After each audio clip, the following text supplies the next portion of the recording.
Fantastique. Magnifique. Rudimental French. I still can't find it. Am I like? God, the man of the normal Monday as it ever is. Yeah, of course it is. I don't even know whether I'm live. Crack podcast, baby.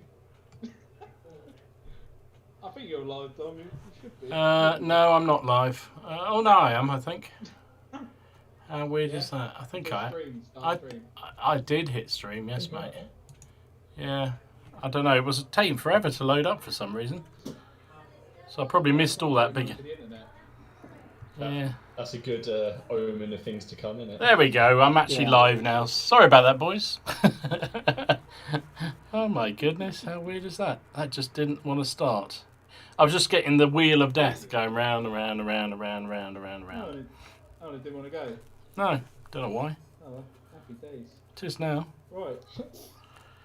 Okay, so obviously we're in a certain dress, and this is how you should see us from now on. So I'm just putting it out there because then everyone's got to do it every week, which is great for me. So happy days. So right, this week is a special week. We're going to be talking about nostalgia. But before we start, obviously, as usual, we will kick it off with what we've done this week and what we've achieved. So do you want to start with you, Steve? What you managed to do this week? Anything interesting? I speed painted Napoleonic and it was different. Yeah, I painted a base of 4 Peninsular War British infantry. With a bit of interesting basing going on there. I painted 2 of these Chasseurs à Cheval. They were so nice to paint. I enjoyed every single minute of painting them. Really lovely models. It also helped there wasn't much white to go on them, which is always a bonus in my world. Yeah, you only had 2. And it helped you had 2. Yes, I only had 2 as well. But apart from that, it's been just that and a bit more bolt action stuff. So I didn't actually. I mean, apart from Napoleonic, I didn't actually get a whole lot done last week. So very quick update for myself. Cool. What about you, Dom? What have I been doing this week? I've basically almost finished another battalion of McLeavebergs, so that was quite satisfying to get another one out of the way. I did some not French cavalry, which are actually Hessian light cavalry, because they were brigaded with the Lancers in 1812. So I thought, well, I'll get them. So then they were really nice Perry models. They're actually Bavarian models, but because they have the same helmets, apparently, the Hessians and the Bavarians. So I did them. Right. And just to finish it off, I did some English American War of Independence Loyalist Rangers. Just 6 of those, just for that. So very nice. It's been a fairly productive day, productive week, and got 2 games in as well. But yes. The least said about the second one of those, the better, really. But there you go. Are we going to hear about it anyway? Yeah. Well, you know who's going to tell all about that one, aren't they? You know. Yeah, and there is going to be a video at some point when I get around to editing it.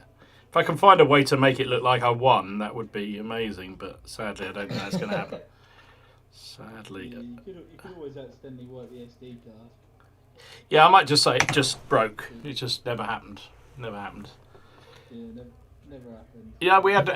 We're getting onto it already, but that game was just the most extraordinary game where I just could not stop throwing high, which is fantastic when you're shooting, but it's not so good when you're trying to command troops, and particularly when you're trying to bring them on.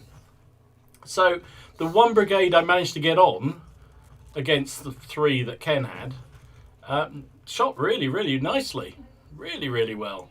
Unfortunately, it was just 1 brigade against 3 for most of the game. And that didn't go so well.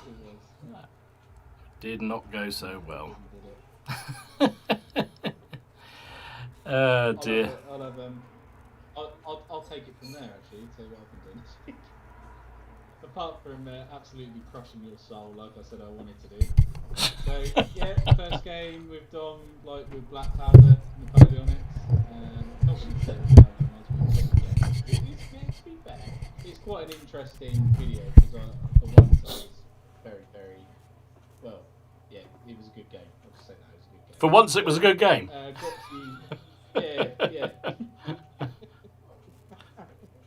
Yeah. But now I've got to play. I played 4 of my painted battalions and a troop. Didn't I? So got to get quite a few of my Napoleonics out this time. Mm-hmm. Been very, to be fair, I haven't got a lot of hobby done this week because I've been very busy at work. Which I'm sure one of my colleagues is probably watching the stream right now and he knows who he is. Because he was doing what I've been doing all over the weekend. But yeah, pretty much. And I've got these guys, base blue, washed, fleshed, black's gone on, and I'm just putting the red on now onto 2 battalions of the old guard. I'm also doing the artillery at the same time. I'm painting them up like batch as well. So realistically, I've got 48 plus 15, so that's 58. So nearly 60 figures on the go at the minute, and I've only got till Saturday, which is going to be tight. It's going to be tight. In all honesty with you, I don't think I'm going to manage to get them finished, but I'll give it a good go. Because that's the end of the challenge of Saturday. But I've literally had a very, very busy week at work. You've done pretty well though, Ken. So, yeah. You've done pretty well painting up that number of figures. Yeah, very, very well done. Yeah. Good job. I can only but try, can't I? Apparently nobody can hear you on my stream, and Leslie says that's excellent. There you What, me? go. Yes. Oh, right. That's a bit rude. That's a bit rude, Leslie. I've just upped it a bit. Closer. I've just upped it a bit, and so let me know in the chat whether you can hear everybody on the other stream. Apparently, it wasn't just you. Can you hear me now, Leslie? I've just upped it a little. Can you hear me? He's not, obviously not. He's not replying. Okay. No, he's not. It's not. That could mean you can. Yeah. He's probably like, oh, for God's sake. Although but Duncan no, did apart say, from that, no. sorry, I was saying Duncan said audio is fine, but the shirts are too loud. There you go. Can't please everybody. Can't please everybody. No, exactly. Just quickly before we move on to Martin, I'm going to ask you another question about his bloody card. The cuffs on these cards, they're not red, are they? What, on the greatcoats? Yeah. I can't remember. I don't think so. Go look at my painting video. Can't in a minute. It's a bit busy. No, I don't think they are. I don't think they are. No, I think I'm good. But yeah, that was me. But what about you, Mine? What have you been doing then?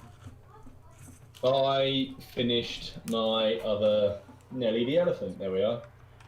Damn nice it is There too. we go. Very, very nice. So I've just got to put the snow on, but this one took a little bit longer because I decided to do a painting video on it, which I decided instead of just doing the elephant, I did the elephant, the crew, the howdah, the little big men transfers, all of it. So I had about 2 hours worth of clips to try and work down. I've got it into a 20-minute long video now, so that's hopefully going to come out tomorrow. But my microphone broke, so when I was trying to do the voiceover, it went really badly. So yeah, it's that's it. That's all I've done. I played another game of Operation Squad on Wednesday, the World War II skirmish game. I'm really into that now. I'm really quite excited about it. I'm thinking of trying to do a 3x3 Fall of Berlin skirmish board. Oh, that'd be fun. Really?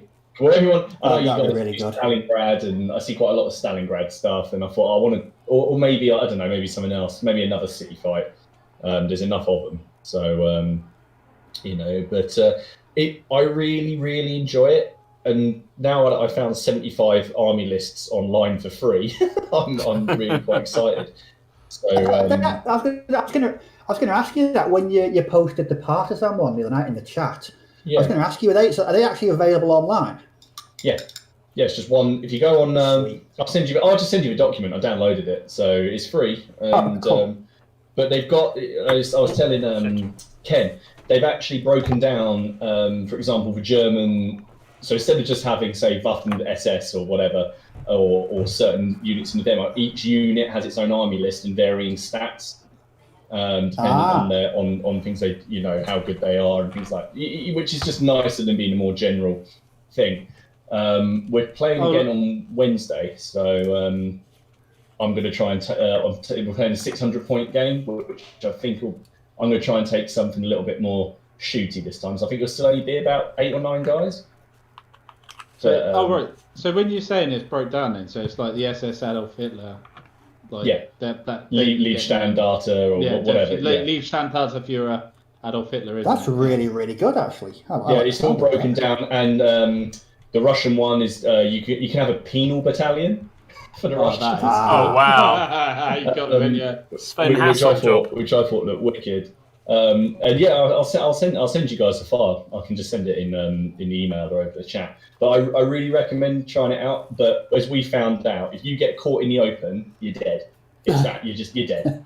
It's ridiculous. I thought I still had a bit of a bolt action brain, where it's like, oh, he's gonna have to. It's really hard to kill like a bitch. It's not if you're in the open. Just gun them down. You need to think about cover. Well, what's quite interesting.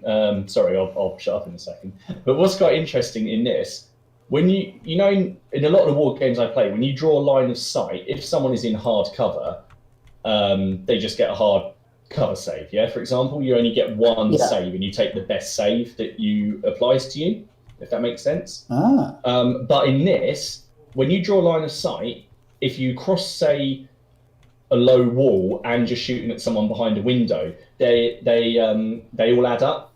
So all the modifiers add up, and the modifiers are done in D6. So you actually roll dice to then minus off of your roll. So, for example, being behind a wall would add 2d6 to your save, basically. And if you're behind a window, that adds another 2d6. You'd be rolling 4d6. So if you get somebody in the open, you've really got to think about cover. I really like it. That sounds really good.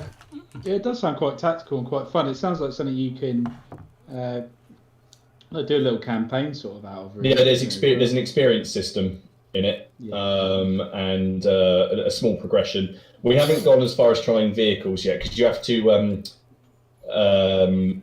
assign a duty to each of the crew. And it tells you what tasks they can do. So you really get a lot more feel, I think, for what people are doing. So you can have someone spotting the main gun, and then you can be also trying to radio your other guys to get them over and things like that. So yeah, it's worth checking out. I'll tell you what we should all do then. We should all do, because I know your laptop would struggle to do it, Steve, wouldn't it? Tabletop Sim, but we could do like a stream. Like I could stream the table, and we could all like watch sort of thing. I'm sure there's a way we could work out. We could all play it on like Tabletop Simulator, couldn't we? The 4 of us. Yeah. It's really and you'll be pleased to know that my leader got taken out with a grenade to the face, and they are brutal, absolutely brutal. I can't imagine that goes well. Things go well after you get a grenade in the face, No, I was kind of like, he might ruin your day. Yeah. Do you even get a saving roll on that? The way it works is a little bit like Dead Man's Hand. Okay, so you roll on your basic skill roll is 3d6. So you roll 3d6 and you add the skill level of the model who is shooting, which on average is 3 or 4. And then you apply range modifiers for your weapon. So, for example, a rifle at medium range adds 3. So you'd roll 3d6, add 4 for your skill and 3 for the range. So 3d6 plus 7. And a kill is 16 or more. That's not hard to get. But when you start getting the modifiers of, are you shooting at a moving target? Have you moved? Are they behind a tree that's then behind a wall? And have they shot? Are they, that's when it starts adding up. And the states are 10 or less is a miss. 11, 12, and 13 is shaken. So you just got to spend an action to get yourself back in the game, or you can retreat towards your deployment zone. 14 or 15 is wounded, so you're shaken and you don't get to add your skill bonus to anything, and you move d6 less on your move each time. And then 16 plus is dead. If you get wounded a second time, you're dead. It's very easy to die. And I guess the games are pretty quick as well. It does.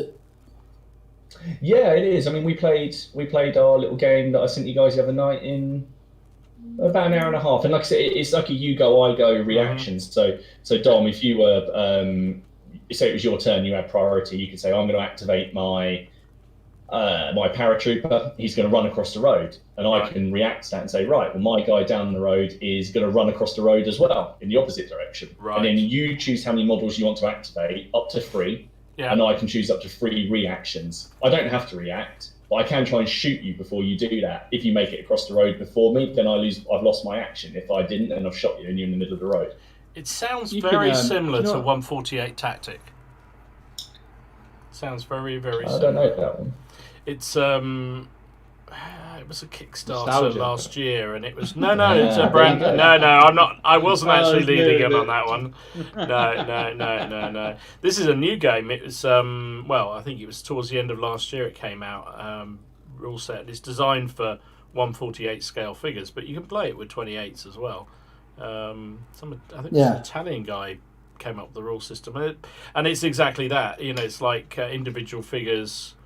You probably have about 4 or 5 figures on the per side, and they each got characteristics. Like you get a handgunner, you get a machine gunner, you get a submachine gun guy who's good with a grenade, that sort of thing, and it looks, like you say, very, very brutal. If you get caught in the open, it is. Yeah, 148 is brutal. It's I think from the games I've seen played, like demo games, you have character cards, and they've got named characters, and they've got like submachine gunner, close combat specialist, etc., etc. But yeah, the actual combat is brutal, and the games, because you only have 4 or 5 soldiers on each side. Yeah, the games can last relatively hardly any time at all. And I think they decided to be played on like a 2 foot by 2 foot table. So they're really close up and quick games. And in fact, I saw those mad buggers down in Norway. They're doing playtesting a fantasy version of it, I believe. Yeah. Yeah. Pretty cool, isn't it? So I think those sort of games are quite fun. They're just quick fire games that just a couple of figures aside. Yeah. You don't need a lot to get into it. I like the look of it as well, because vehicles look like they're a big deal. I mean, I've now got the rules for a Tiger. If you wanted a Tiger, give you an idea that my 9 guys were just shy of 500 points, and they're all standard. A Tiger is 1,600 points. Oh, bloody hell! But in this, like a light tank is a really, really big deal. A Jeep, and the partisans can nick Jeeps and jerry-rig vehicles and do all sorts of little fun things. But the crucial thing, Martin, is can we refight Fury? I was just about to say that. No. But we could reverse it. We could do reverse Fury and have a Tiger in the middle. Oh, perfect. But, right, that's the game we've got to play with Steve, because he'll love that one. Yeah. I can already think of several scenarios. It should be quite interesting. I can think of several scenarios of what Steve's going to do as well. Just the thought of it just gives me chest pains. It really does. I can assure you that is not a good thing, Steve. No. That's why I won't watch that film ever again, because it's just it's crap. Sorry, but has anybody? Just what we're talking about, just very quick difference. Has anyone seen that Greyhound film with Tom Hanks, the submarine one? Is that no? I just didn't because it's on Apple. No, I haven't I seen didn't know it. if anyone had seen it. Not yet. Wait until it comes to a proper channel. No. That was worth it. Yeah. Oh, the Kaiser's here from Modelling for Advantage. Yes, he's popped in and said hello. And you and Aaron Lowe, Jay from NI is here. Wayne Broadhead, Captain Nash's Pirate Adventures. Oh, nice. Okay, that's Jim lad. the WA, I can't do it. The WA Productions. The WA Productions. And Rob Jones. Hello, mate. I've got Duncan FX, Paul, Paint Shed Paul. He's now called. Hi, Paul. We've got Culloden Painting. Hi, Rory. How you doing? Battle Knights. Hiya, how you doing? He's saying, hiya, fellas. How's everybody? Leslie, obviously. Taking the piss out of me, you, everybody, really. So that's all good. We've got the Kaiser here as well. saying evening all. HM Scale Modelling is here. Who else have I got? Oh, yes. And Peter Little's just arrived. He said, sorry he's a bit late, but he got there in the end. Well, I think I only just got around to saying hi to you, Peter, so you weren't late at all. Sorry about that. And he says, good stuff on the 95th. Yeah, too right. Do you know, I missed a trick. They didn't do a T-shirt of this because I should have got one and sent it for Leslie. For Hayley, sorry. I thought that would have been hilarious. You got Leslie on the parade, mate. I have. Yeah. Send it to Hayley, but I didn't. I don't think they did a T-shirt version of it, which was a shame. Sheila. I'd like to say that I'm disappointed, but I'm not. You're clearly not.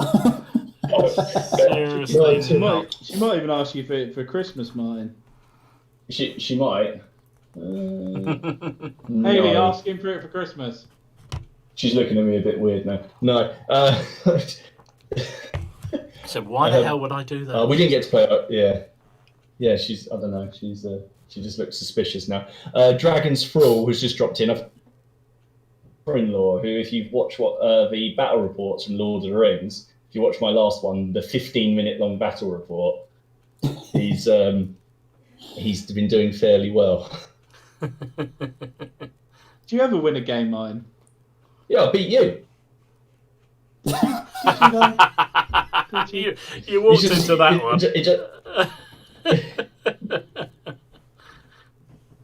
He was like instant. Yeah, you. I beat you. Yeah, you. I don't get many of them, but I remember them. I remember exactly who. Before that, it was probably like 2011. I don't know. Brilliant.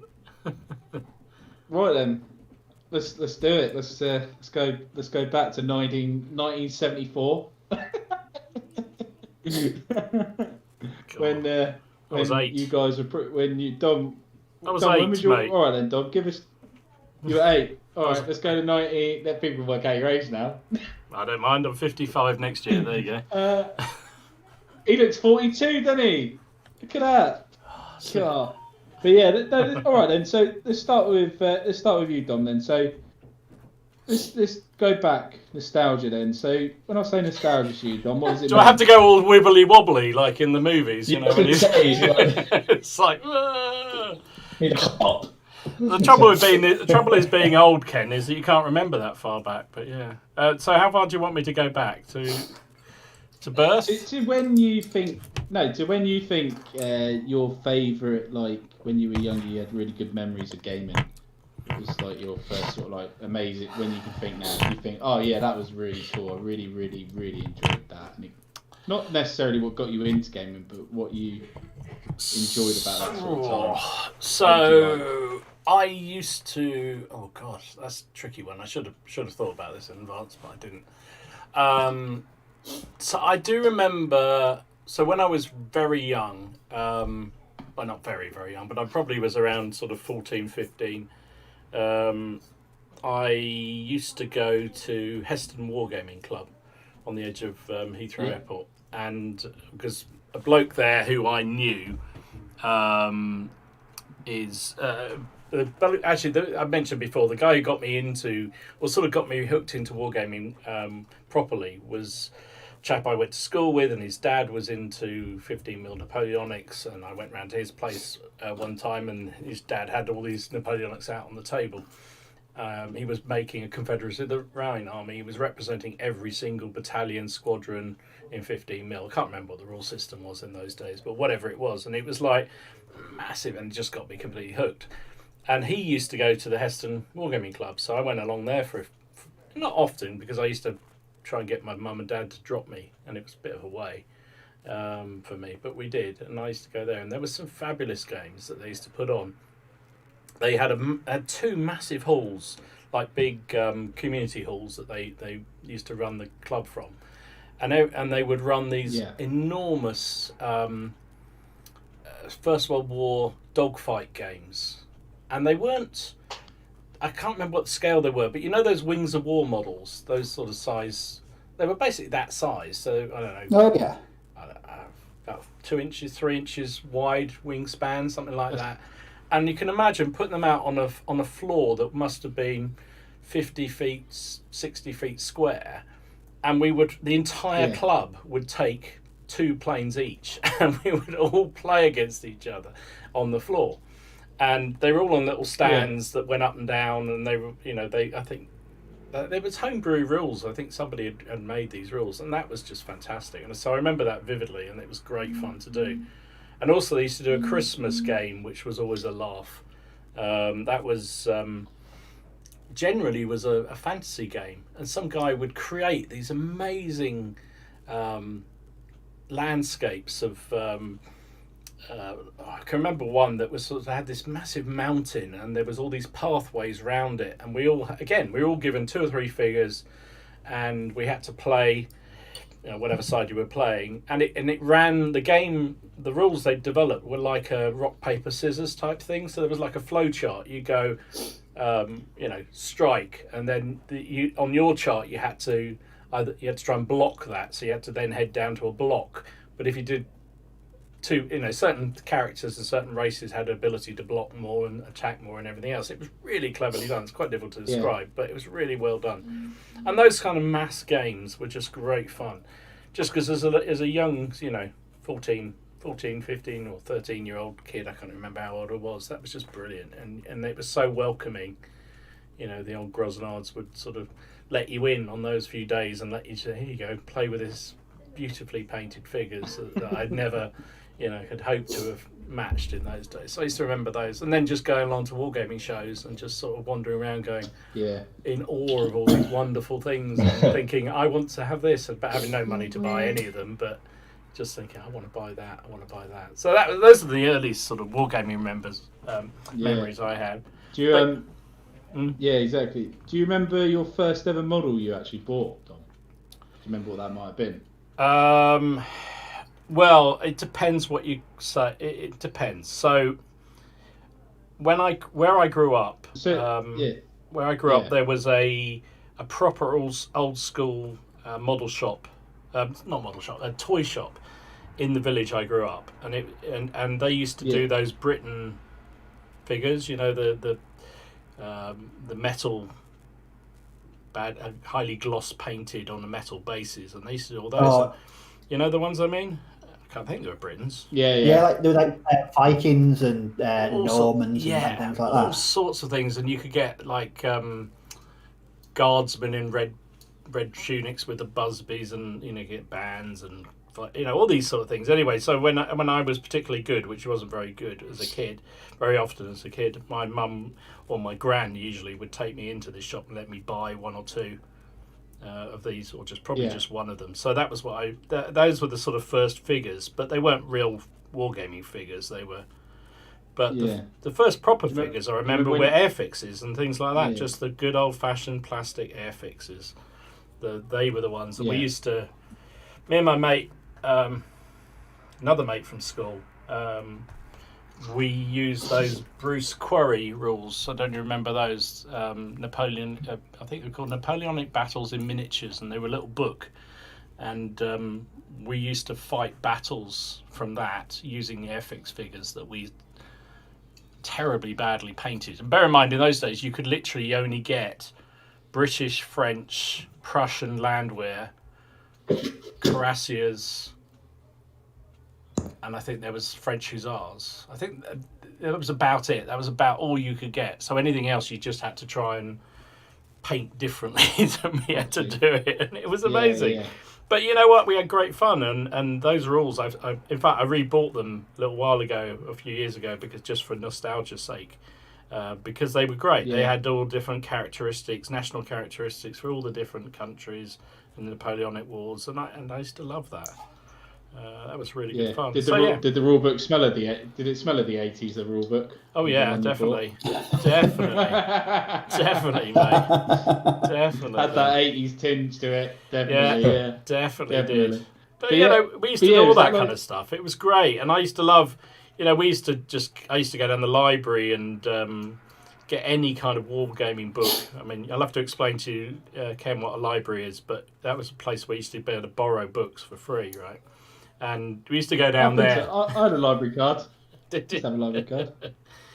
I thought they'd gone by the time you were a kid, but believe it or not, there's still one in my village. Is there really? Wow, good There's stuff. still one in. Yeah, it's still a library. Yeah, Should be it's still a supplied. library.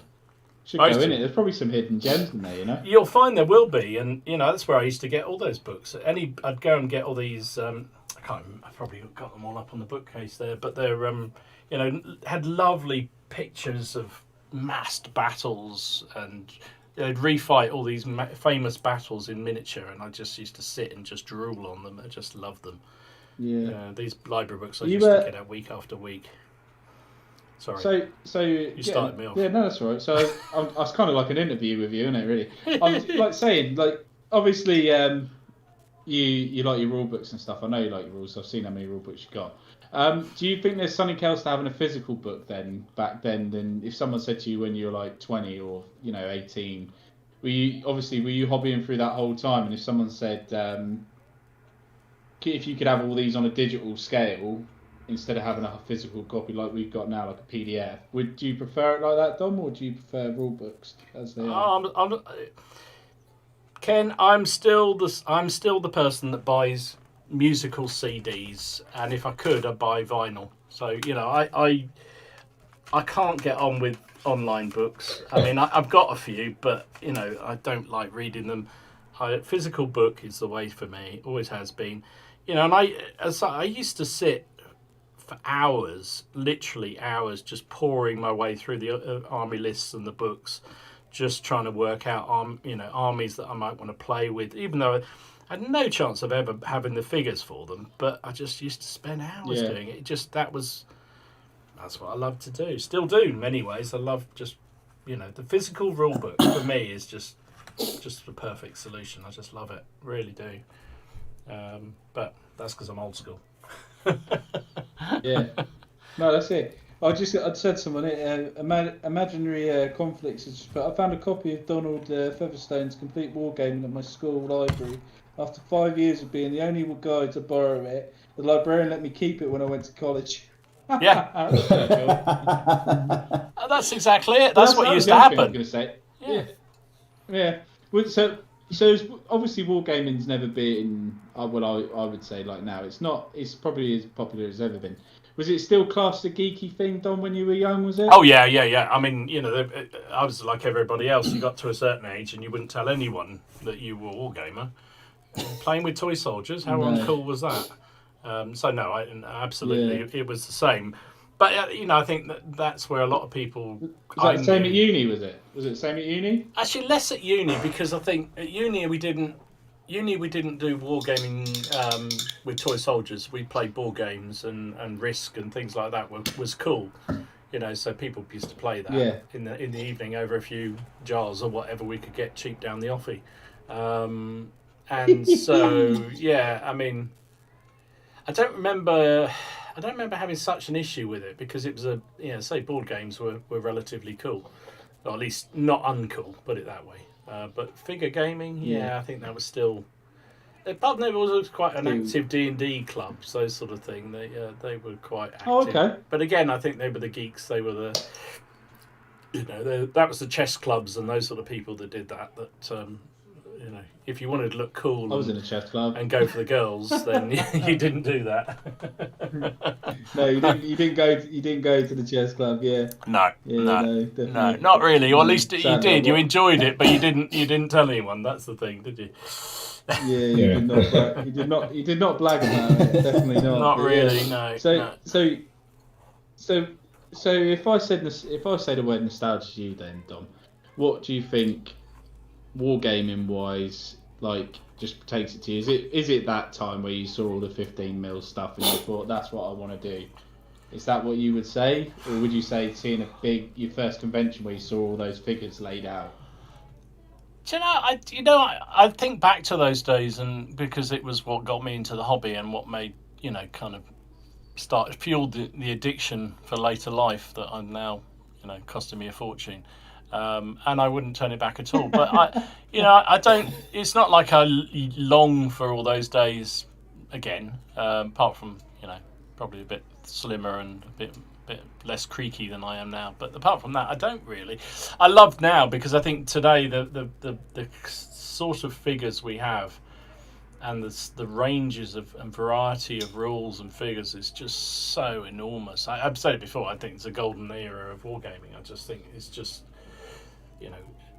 Yeah, I remember, I remember going down Yeah. to a shop in Windsor that used to exist in Windsor, where I lived, very close to where I lived, and they used to do Hinchcliffe and minifigs figures. And I think I've told this story before. But I used to sort of go in and sort of almost drool at the window of the shop and just sort of go in and ask him if I could have a look at a couple of the figures, and then maybe if I was really lucky, if I'd managed to do a bit of chores at home and had a bit of pocket money, I might buy 2 or 3 infantry or 1 cavalry, and that was it. And they're so basic compared to what they are now. But that was what I remember, because you know that was all you had in those days. So now I think today is far superior. Although I do miss those big battles.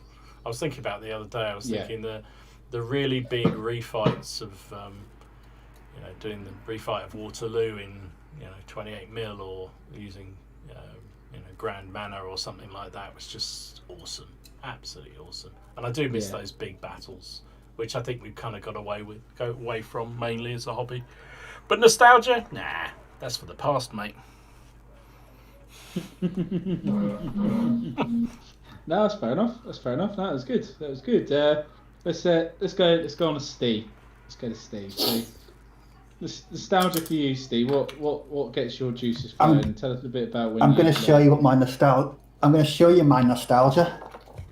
This better be appropriate. It's my copy. Oh, Warhammer. Warhammer. Do you know what? Warhammer 40,000 original Rogue Trader. I'll cast my mind back to 1991. Good year, that. Very good year, especially January. All right, no. So, my mate and his cousin had just got into 40k, and they told me about it, and they showed me the figures. And back in those days, we didn't collect armies. We just collected just motley collections of figures. But then I got my first White Dwarf. I think it might have been, what number was it? It was quite early. I got 147, I think it might have been. And in there was a battle report. It was Eldar versus Blood Angels. It was Andy Chambers and Jervis Johnson. And after reading that battle report, I just completely fell in love with the game. I was actually quite late to historical gaming, so all my nostalgia is sort of sci-fi Games Workshop based. But that Christmas, I pestered my mum and dad, and for Christmas I got the exact army from that battle report. Right, and okay. I was back in them days. My painting was so crap. It was just shockingly bad. It really was. But I just for me it's just how old were we talking for you? How old were you back then? 1991. I was 13. 13. So I wasn't the best. But for me, it's just. We used to go to our local games club every Tuesday, and we just play 40k, like Rogue Trader all the time. And we every couple of weeks we'd pop into Liverpool and go to the Games Workshop, spend hours in there. I just enjoyed those days. 1991 was 40k Rogue Trader. 93 was actually 93. Oh, he's come with all the props, hasn't he? Blimey, look at him. I'm impressed. Second edition 40k. Yeah. Second edition 40k. Yeah. And I've even got my Eldar Codex as well. You still got it? I sold both of those about 6 months ago. What a codex. See, what I didn't, as much as I think we played more second ed than Rogue Trader. What I didn't like about it was too bright and shiny. Original Rogue Trader is dark and disturbing and genuinely a bit unsettling. And then from that we had this all polished, shiny, all-encompassing box. But we played that for years, and then we played Blood Bowl, Necromunda. In fact, the 90s for me were just Games Workshop games. I didn't really play any historicals. A lot of people say that's the good period of Games Workshop. A lot of people say it's a classic, isn't it? I would absolutely agree with that 100%. Like I say, original 40k, Blood Bowl sort of the second ed in 94, Necromunda in 95, 96. They were just really, really good days. And it was when back in the day when Epic, man. What? Epic. Oh yeah, Space Marine, yes. Oh yeah. So we play. I used to play that virtually every Sunday at my mate's house. So it was just a good time because we were into so many games. We always had a game we could play either around someone's house or on the club on a Tuesday night. So when I think about nostalgia, it's those days in the 1990s when we did have so many games, and it was it was less cutthroat. It wasn't all about the money. It just seemed to be for the enjoyment. That's what people were playing it for. And I mean, it was still kind of on the expensive side compared to some other hobbies, but you didn't really care because you knew you were going to enjoy it. But I've even said, if I could put together some original sort of army lists for Rogue Trader 40k, I would still be playing that game to this day because it was a fantastic game. Because you could play it as a proper war game, or you could play it. We used to play it as a role play game. We used to have we all had bands of Rogue Traders with their sort of retinue, and we'd fight small scale games using the rules. Cool. And then from 2000 to about 2004, I just wasn't. I wasn't in the hobby. We all just stepped away from it. And I got back into it in 2004 through Flames of War. Okay. It just kind of escalated from there. But those days, 1991 to about 1995, they were my happiest days of gaming. But I'll definitely agree with what Dom said. I think the days we're living in now are probably the definite golden age for wargaming. There's so many different companies, there's so many rule sets. We've got online forums, we've got YouTube, we've got Discord.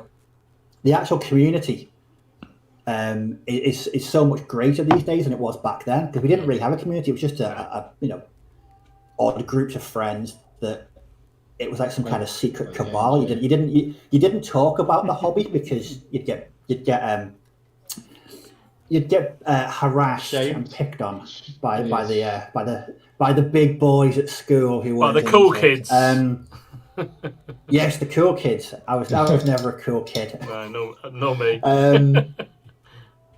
Well, it's just one of those. And I'd say today is people will look back on these years as nostalgic as well, because it's a great time to be a wargamer. There's so many choices. The community, especially the online community as well, it's just exploded over the past 5 or 6 years. And there's just a great sense of sort of solidarity amongst gamers and hobbyists. I think that for me is what was missing back when I was gaming in the early 90s. There was no online forums, no internet. My God, how old do I sound there? There was no internet back when I was a kid. Crazy, isn't it? It's weird to think that people have been born and there's always been the internet, isn't it? So when I was born, the internet wasn't about. So it is weird, isn't it? Anyone born now has never experienced life without the internet and tapless card payments. So what do you reckon, Steve? Do you reckon wargaming can ever be cool? Yes. I mean, I will admit it took me years. It's like, I don't know, it was like saying I had some awful, horrible drug addiction or something.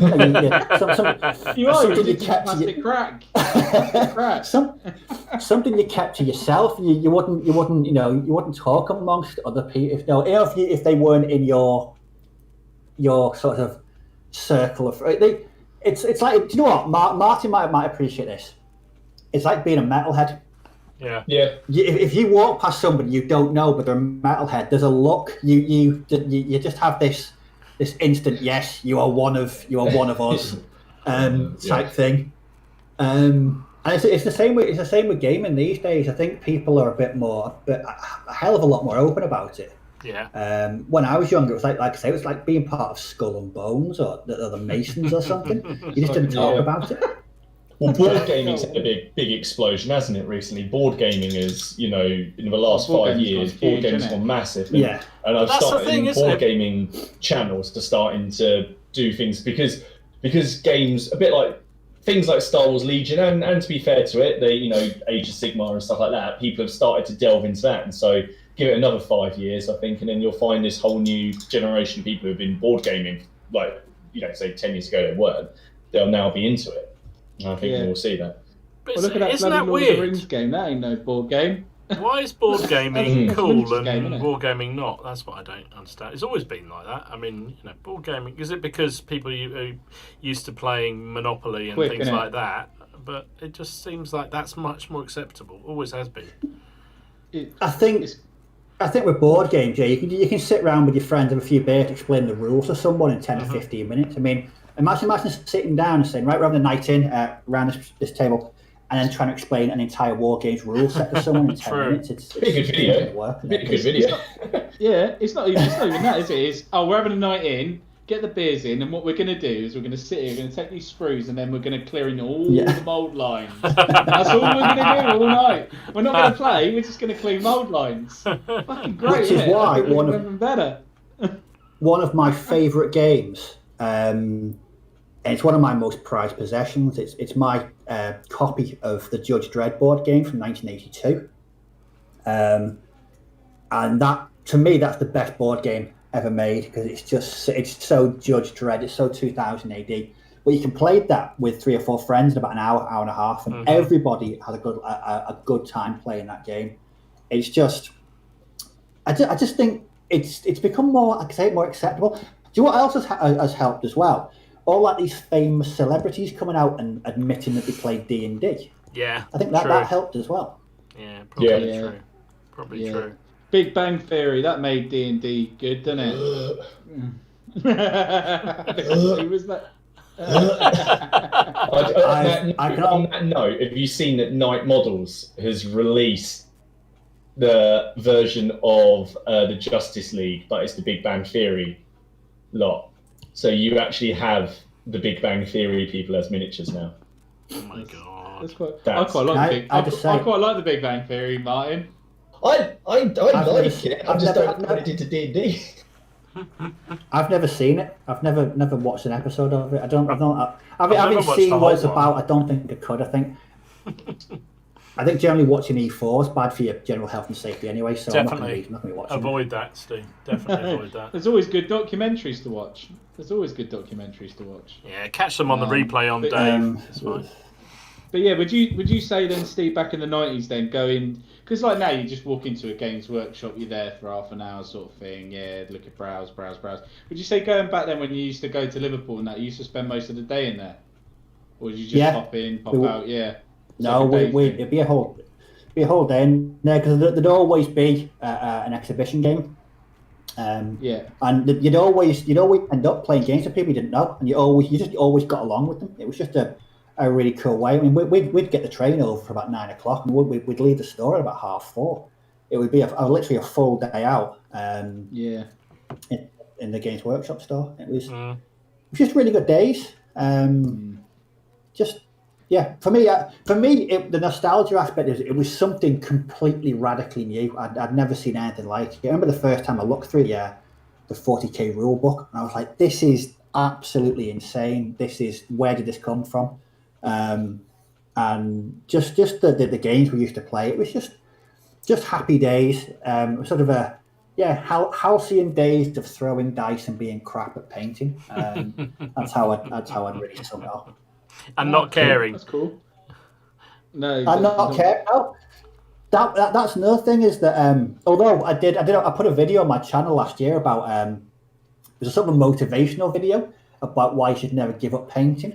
Yeah. Because the very, very first figure I bought with my own money was the Lehman Russ figure. It came with 2 wolves. And I sat down and painted that thing over the course of a weekend. And I took my time, and it was just, I was made up with how good it was. And then on the Tuesday, we went to the game club. I took this figure with me, and this guy who was there looked at it and said to me, "Do you want me to repaint that for you?" Bastard. Really? Bastard. Yes. Bastard. So that for me, that moment was the single biggest motivator in why I stuck at painting and got better and better and better. Because to have someone stomp on your hopes, dreams, and aspirations in such a gobshitey way, it's definitely a good motivational tool. Let's put it that way.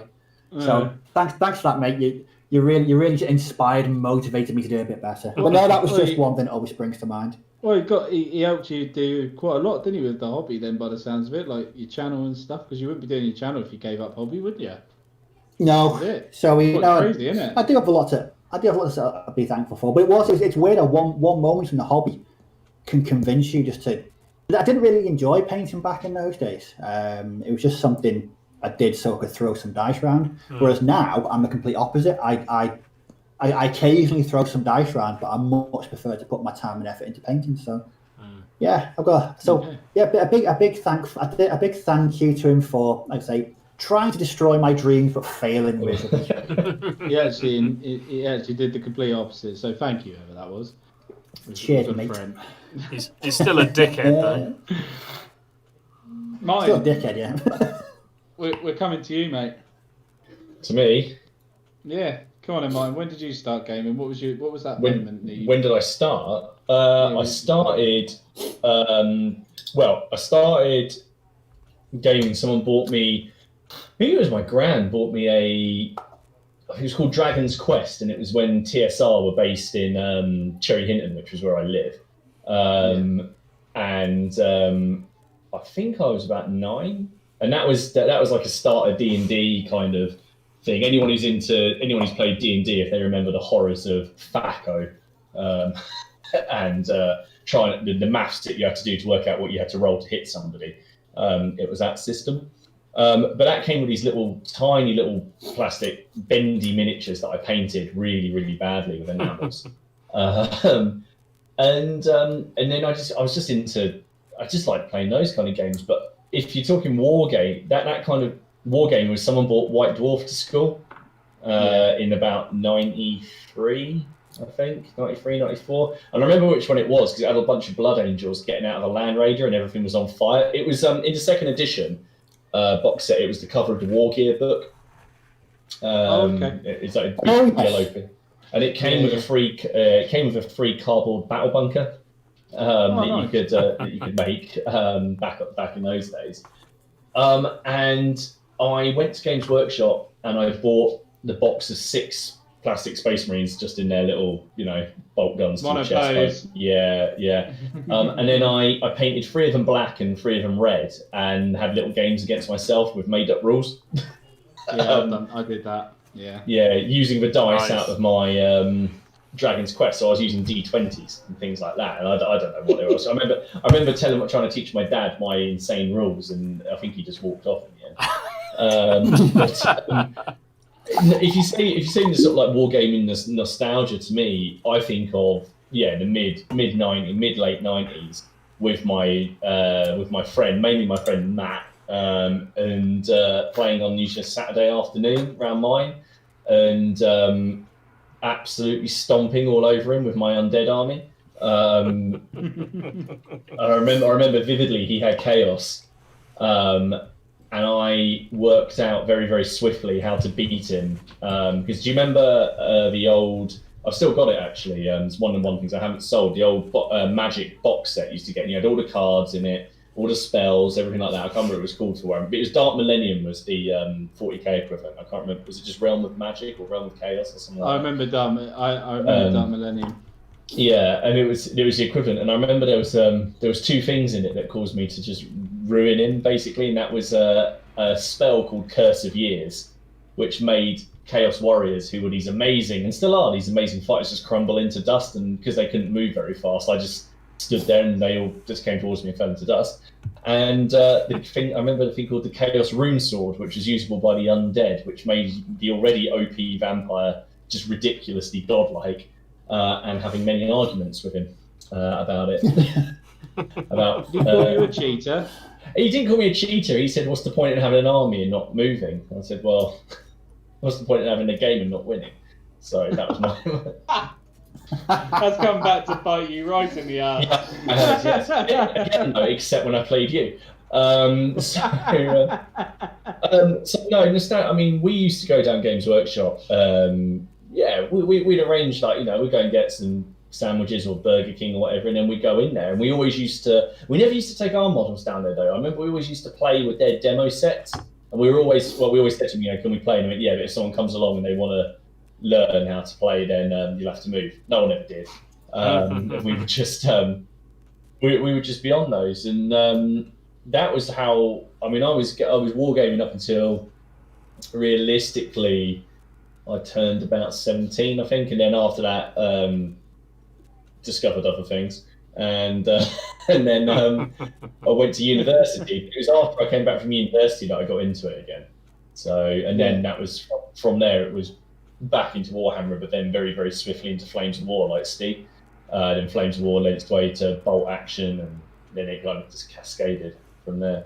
But no, nostalgia to me, I do think of Games Workshop. I think quite fondly of Games Workshop and the games we used to have and the sort of scenarios we used to come up with. And I remember reading like all the patchwork of lore as well that we used to come up with our own games, because you didn't have this massive background that exists now. We used to come up with all sorts of random things where you were like trying to find Primarchs or fighting over bits and bobs that Horus left, and I remember all that kind of stuff. And we never did proper army building either. We just played whatever the hell we want. You want 5 Land Raiders? That's fine. That's absolutely fine. To be fair, that's still stuck with you though. Really, that's stuck with you really, because you lose a lot of points, do you? You don't use a lot of point system. Not in Black Powder. It enrages me. No,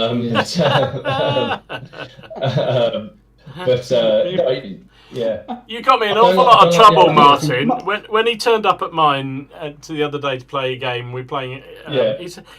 He said, "Oh," and I said, "How is the army list?" And I worked out the sides and what. He said, "What?"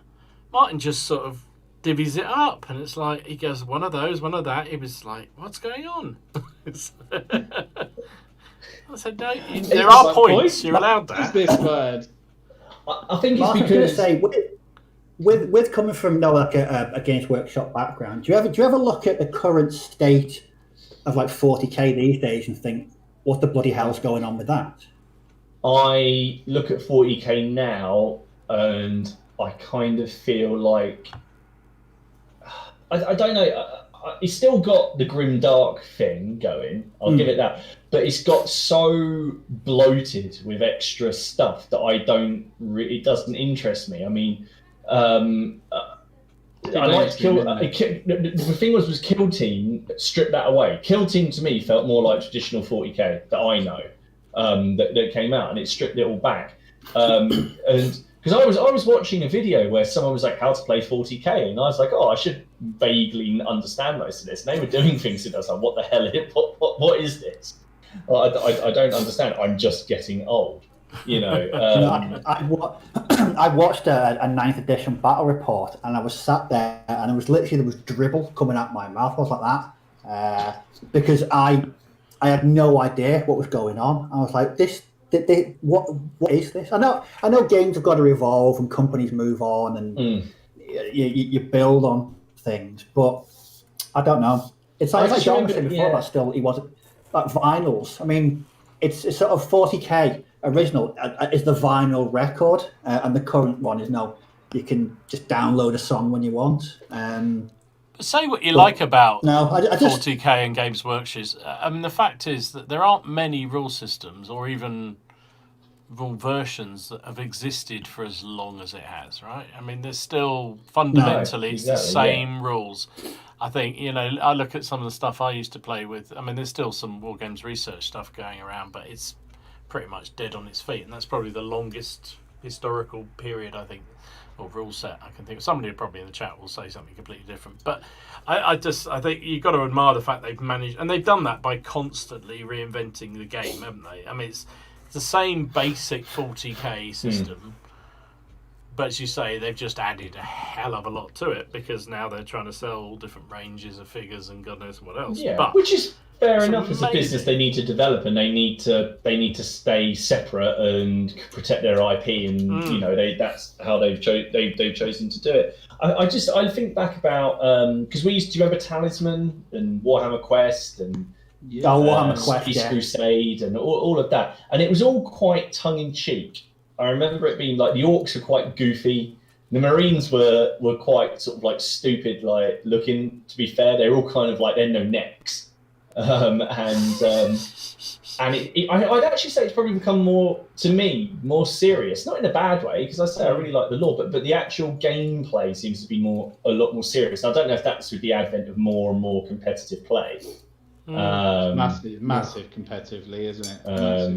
But the game is kind of built for that, isn't it? It's now built for the competitive tournament play, and it is very much that side of things. But like you guys say, because obviously I never wargamed back in the 90s. Yeah, I had a box set, like 2nd edition Warhammer, but I didn't know what the hell it was. I had Blood Bowl as well, and I had some epic stuff. That's how I first ever got into it. But it's really weird because my nostalgia is now, but my nostalgia is reliving the stuff I missed out on. Does that make sense? Right. Yeah. So the stuff I missed out on when I was younger, like you guys got to play, I get to play that for the first time. Do you know what that's called, Ken? Yeah, being a kid. No, it's called a midlife crisis. Yeah, that's exactly right. Yeah. I'm not 30 yet. It's all right. But yeah, you were 30. Oh, no. Yeah, no, not yet. But no, it is. It's just one of those things where I just think, because I hear like people talk about it and stuff like that. Like I can understand where Steve's coming from with Rogue Trader, because I flicked through the Rogue Trader rulebook, and my God, there is some wacky shit you can do in that. Like there's like create your own character, and you can roll random D100s and end up with like a one-eyed Cyclops with parrot wings and fucking Ghoul Clyde. Yeah. Ken, what I'm going to do, I'm going to find the scenario generator, and I want you to call it a random number, and let's see what we get. Right, let's do it. Find it while you're feeding that. It's like for me, that's why I like Epic so much, because right, here we go. I've watched. Oh, go on, you got it. I've got plot generator. Here we go. So let's go on to. I'm just trying to find it. Here we go. This is chart 3, investigation. So pick a number between 1 and 100. 54. 54. So, the governor of an imperial planet has requested aid in dealing with an outbreak of psychers. Right, okay. These have suddenly started to appear in great numbers, forming open groups which ravage the countryside. Groups may already be under the influence of psychic aliens. Cool. Yeah. You want to do the character one, man. You want to find the character one. There's some really cool things you can do. But while Steve's looking for that, it's like you can. That's why I like Epic so much, because I heard so many good things. I can tell you what, and I know it's a lot of people's buttons, Epic, because when I went up to Warhammer World in January, I played Epic, and I tell you what, the amount of people that stopped and goes, "What is this, and where can I buy it?" Yeah. They were like, "Is this a new game system?" I said, "No, this is like Space Marine from 1991." And they were like, "Can I buy it?" I was like, "I don't think they sell it anymore." But they do like, was it Titanicus now? But it was just crazy. Well, you found it, have you? No, I just found a picture. The guy looks like Mr. Bean.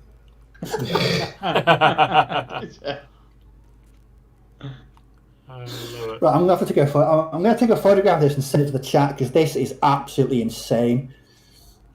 Is this the guy that I'm thinking of, where the character generator is? This is, yeah. I've just found rules for generating an assassin. Rogue traders, assassins. find it. You'll find it. But yeah, that's kind of my nostalgia, is like reliving stuff that I never got to live. But I'm older, so I'm not getting that initial not know what the hell I'm doing sort of thing.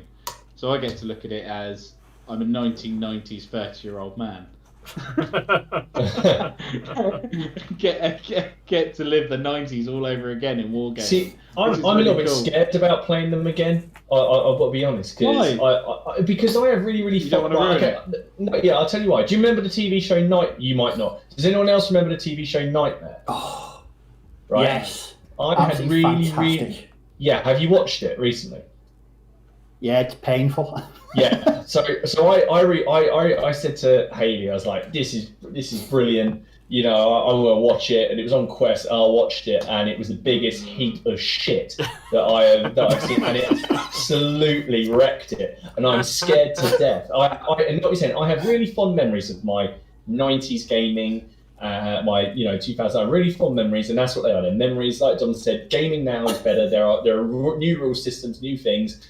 I don't want to go back and go, oh my god. That's exactly what I feel, Martin, because I have those fond memories of those games that we used to play, years ago, and I think probably if I played them now, I'd be going, that's just rubbish. Why do you do it that way? Why didn't It's like people in the chat been talking about Hinchcliffe and minifigs figures, and it's like, yeah, they were great. Well, were they? I mean, they were great compared to what we had at the time, but they were in all one pose, and you had to paint them with enamel paints, which frigging were awful to paint with. Yeah. And it's like, that's what these are, isn't it? That's what these are, Dom. Yeah, that's what they've done. That's what they are, isn't it? Yeah. Yeah. That's exactly what they are.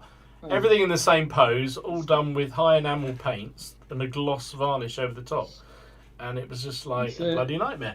But yeah, it was a lovely memory, but that's what it is, a memory. Yeah, exactly. And I'd rather have a happy memory than sort of, relive a bad one. Yeah, but what about a rule system you didn't play in the 90s that you could have done? So, say you never played Epic, for example. Would you try Epic?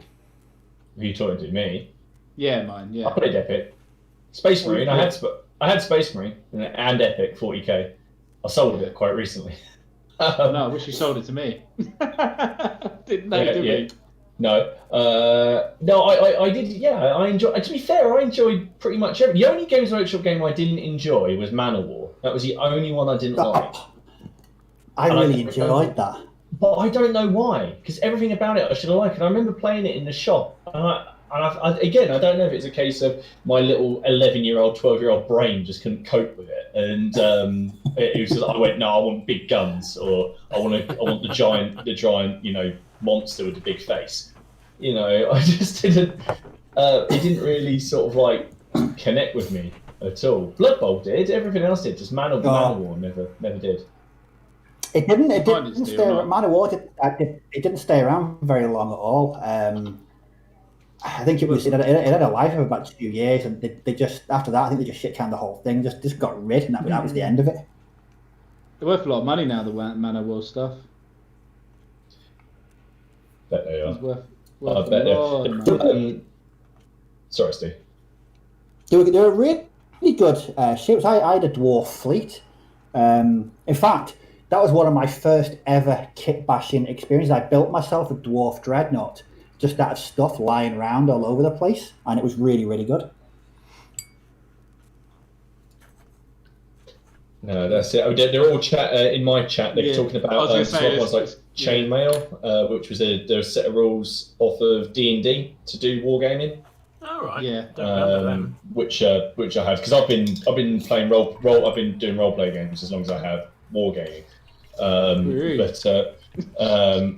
It's they're chatting about that in there. Jesus Christ.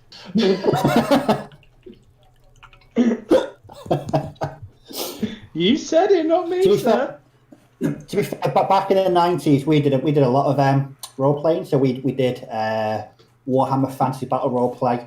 We did MERP, which is Middle Earth role play. I love MERP. Very fond memories. What else did we do? We did this one very briefly. It was called, what was it called? It might have been called Millennium's End, and it was just like this proper, like hardcore kind of futuristic sci-fi cyberpunk type RPG. but we all played as like security contractors. But the rule book was like that. It was just insanely complex. Yeah. But those older systems, especially the 80s and 90s systems, they were. I remember in MERP, you had to like roll on the chart to see how far you actually ended up going, and like the percentage chance that you fell over.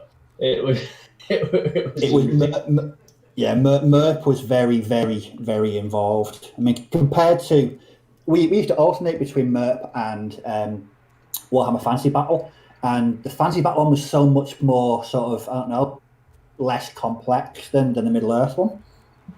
Yeah, they've just re-released they've just released the 4th edition of the Warhammer one, and they've gone back to more of the traditional rules from the 1st and 2nd editions.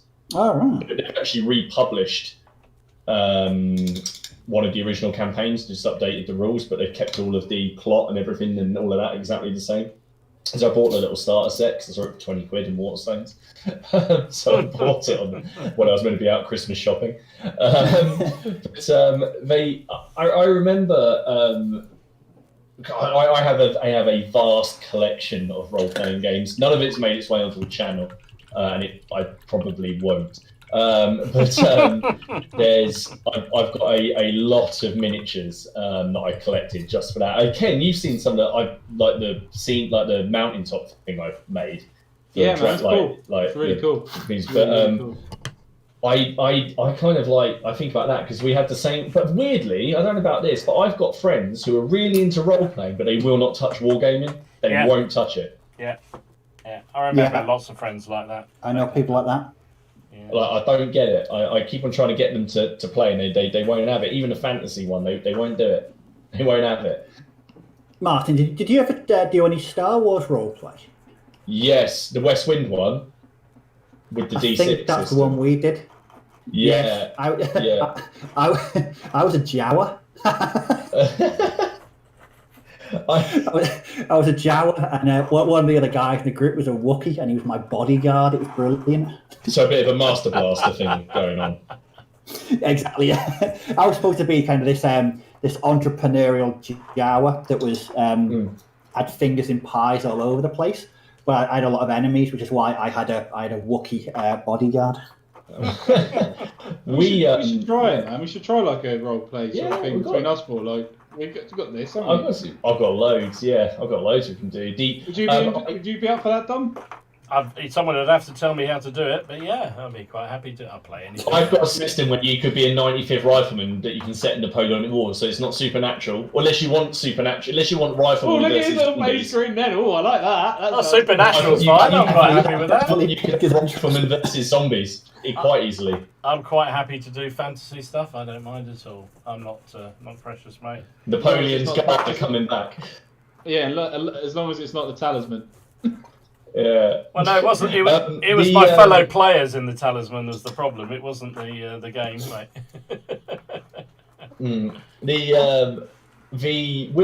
With the Star Wars ones, I had the Tales of the Jedi companion, which before all of the video games came out, and all of that was all about set 4,000, 5,000 years before Luke Skywalker and all of that, and we were like making up our own stories of what it was like to be and it was fairly brutal as well. I remember it being quite harsh. Yeah, the games we played were like that, like really short firefights. Combat didn't go on very long. It was always like a 30-second rumble, for want of a better word. One of my favourite stories to go here. Again, nostalgia. This is still feeling I ran a campaign for a D&D before it went into its. I think it was probably 3rd edition. So early 2000s. I ran a campaign, and we decided for the climactic session to pull an all-nighter, and it ended up being 18 hours long. And but we were trying to play it. We were trying to play it in real time. So I was basically like running out of time. And I just remember everyone, because this Red Bull hadn't been around that long, and everyone was drinking Red Bull. One of my friends was sort of like fitting on the floor after drinking about 16 cans. We worked at Tesco, so we could get it all cheap. And And I remember that I went to the effort of painting all of these minis, I had this amazing sort of like scene in my head. I got the Lord of the Rings music because the first film had just come out, and I was playing the Lord of the Rings music, and they were doing like a cavalry charge, and there were fireballs going off, and I looked around and everyone was just either asleep on the table or like just like twitching for the amount of caffeine that they had that they couldn't concentrate. So again, I'll be honest though, when you're role playing, if you get a good group of people together and you get really immersed in it, it is a good way of spending an evening. I mean, it's over 20 years since I did like that. But I think on the nostalgia front, absolutely, I have some great memories of RPGs in the 90s. Really, really good, nice, enjoyable games. I love it. I think it's one of the most social games that you can play, which is weird because everyone used to say, "Oh, it's anti-social." It's like, well, no, it's incredibly social. No, especially if you've got a really good DM as well, that makes a hell of a difference. If the DM knows what they're doing and that they're open and they're not like a megalomaniac arse or something. If they can let the adventure flow, it is a really, really good experience. But that's the best thing to do is like, that's the same with all games, right? Isn't it? I mean, we talk about what's good and what's bad, but ultimately it's having a laugh with your mates, whether that's board games, whether that's role playing, whether that's tabletop gaming. It's that fun time you have just to relax and be an idiot and do something stupid. Yeah, and it's good fun. That's what I still love the hobby for, and I don't really care what that is. Some people, that's why I can never understand when people go, "Oh, I'm never doing fantasy," or "I'm never doing sci-fi." It's like, well, if it's fun, if you're with a bunch of blokes that you're having a laugh, and ladies for that matter, if there are any, you're having a laugh, then I don't care whether it could be tiddlywinks. I don't care. You can have a fun time. Yeah, that's the whole point of it. Yeah, exactly. It is nice, isn't it? It's like you guys talking about all that role-playing game. I'm thinking as soon as the stream's ended, when are we going to organise the first game then? That's what I'm thinking. I can certainly. So we were playing in lockdown, me and my group, on stream, like just through Discord and stuff. And actually, to be fair, it's my fault we haven't picked. We did 80 hours through the main part of lockdown of it, because it just was becoming almost like a soap opera, like very much like a soap opera. It's very melodramatic.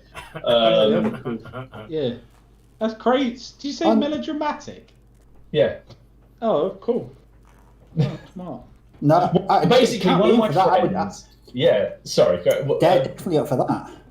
One of my friends who he probably won't forgive me if he watches this. I'm sorry, Nick. But basically, he's got some issues. He's got some serious issues that he needs to work out. That unfortunately, I think he works out through role-playing games. Because we started this campaign for Pathfinder. Those of you who don't know, Pathfinder is the traditional successor to Dungeons and Dragons version 3, because they changed to version 4, and version 4 was crap. And 3 and Pathfinder, they carried on an open game license. Anyway, we carried on with this, and we had this long campaign. And when I wrote I was the DM, I wrote it. I had this whole kind of Robin Hood kind of thing in mind, like, they were going to be thieves in the wood, and so it turned into The Sopranos. And they were just running like protection, and they were just running protection rackets, and the horrible, and I was looking on their stats, and I was looking at their sheets. It says "I am lawful good." It's like, oh, you bollocks! Like, you've just tied someone to a chair and questionably got some information out of them because it's just like they were like, "Do you want me to tell you what I did?" No, you got the information. It's fine.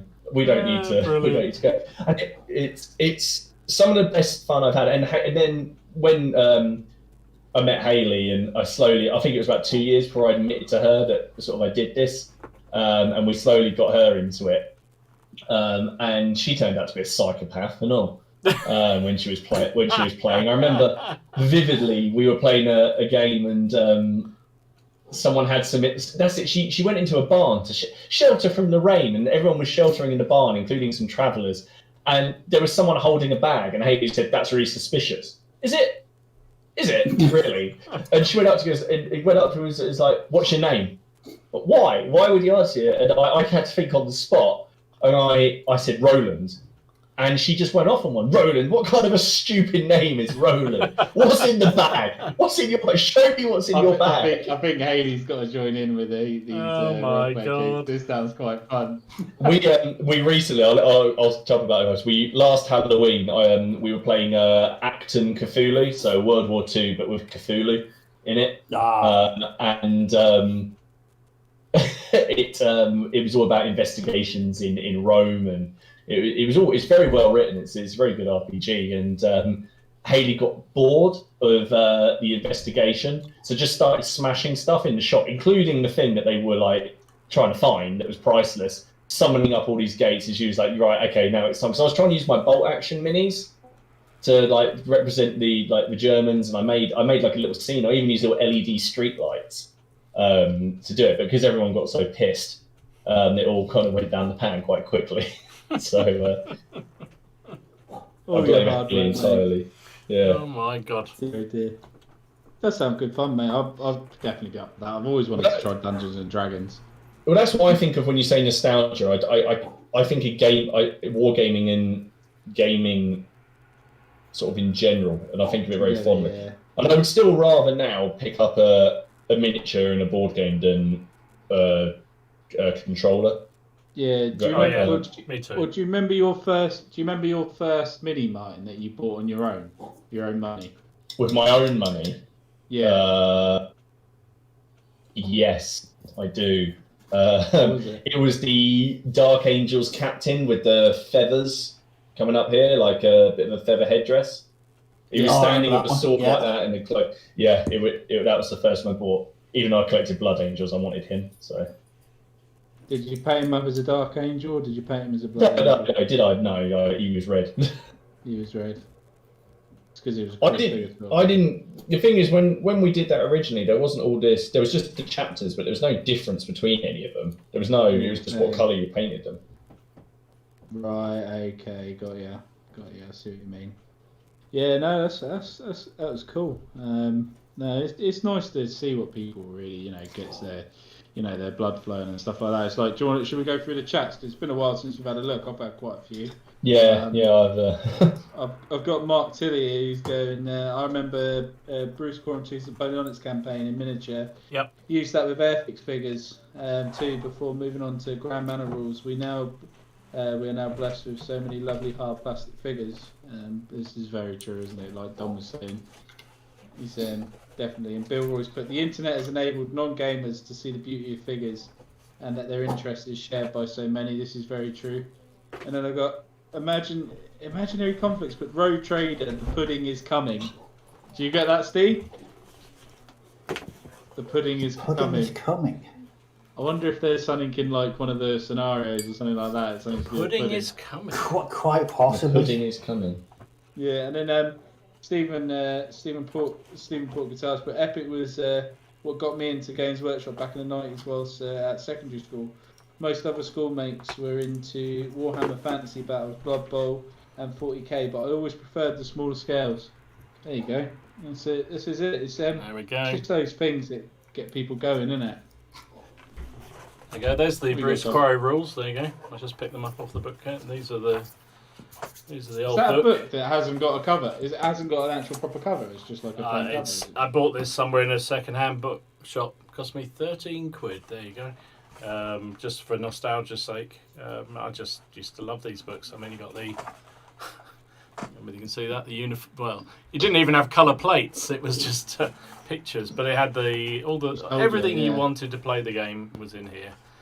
All the national charts for all the different troops. Yeah, it's great fun.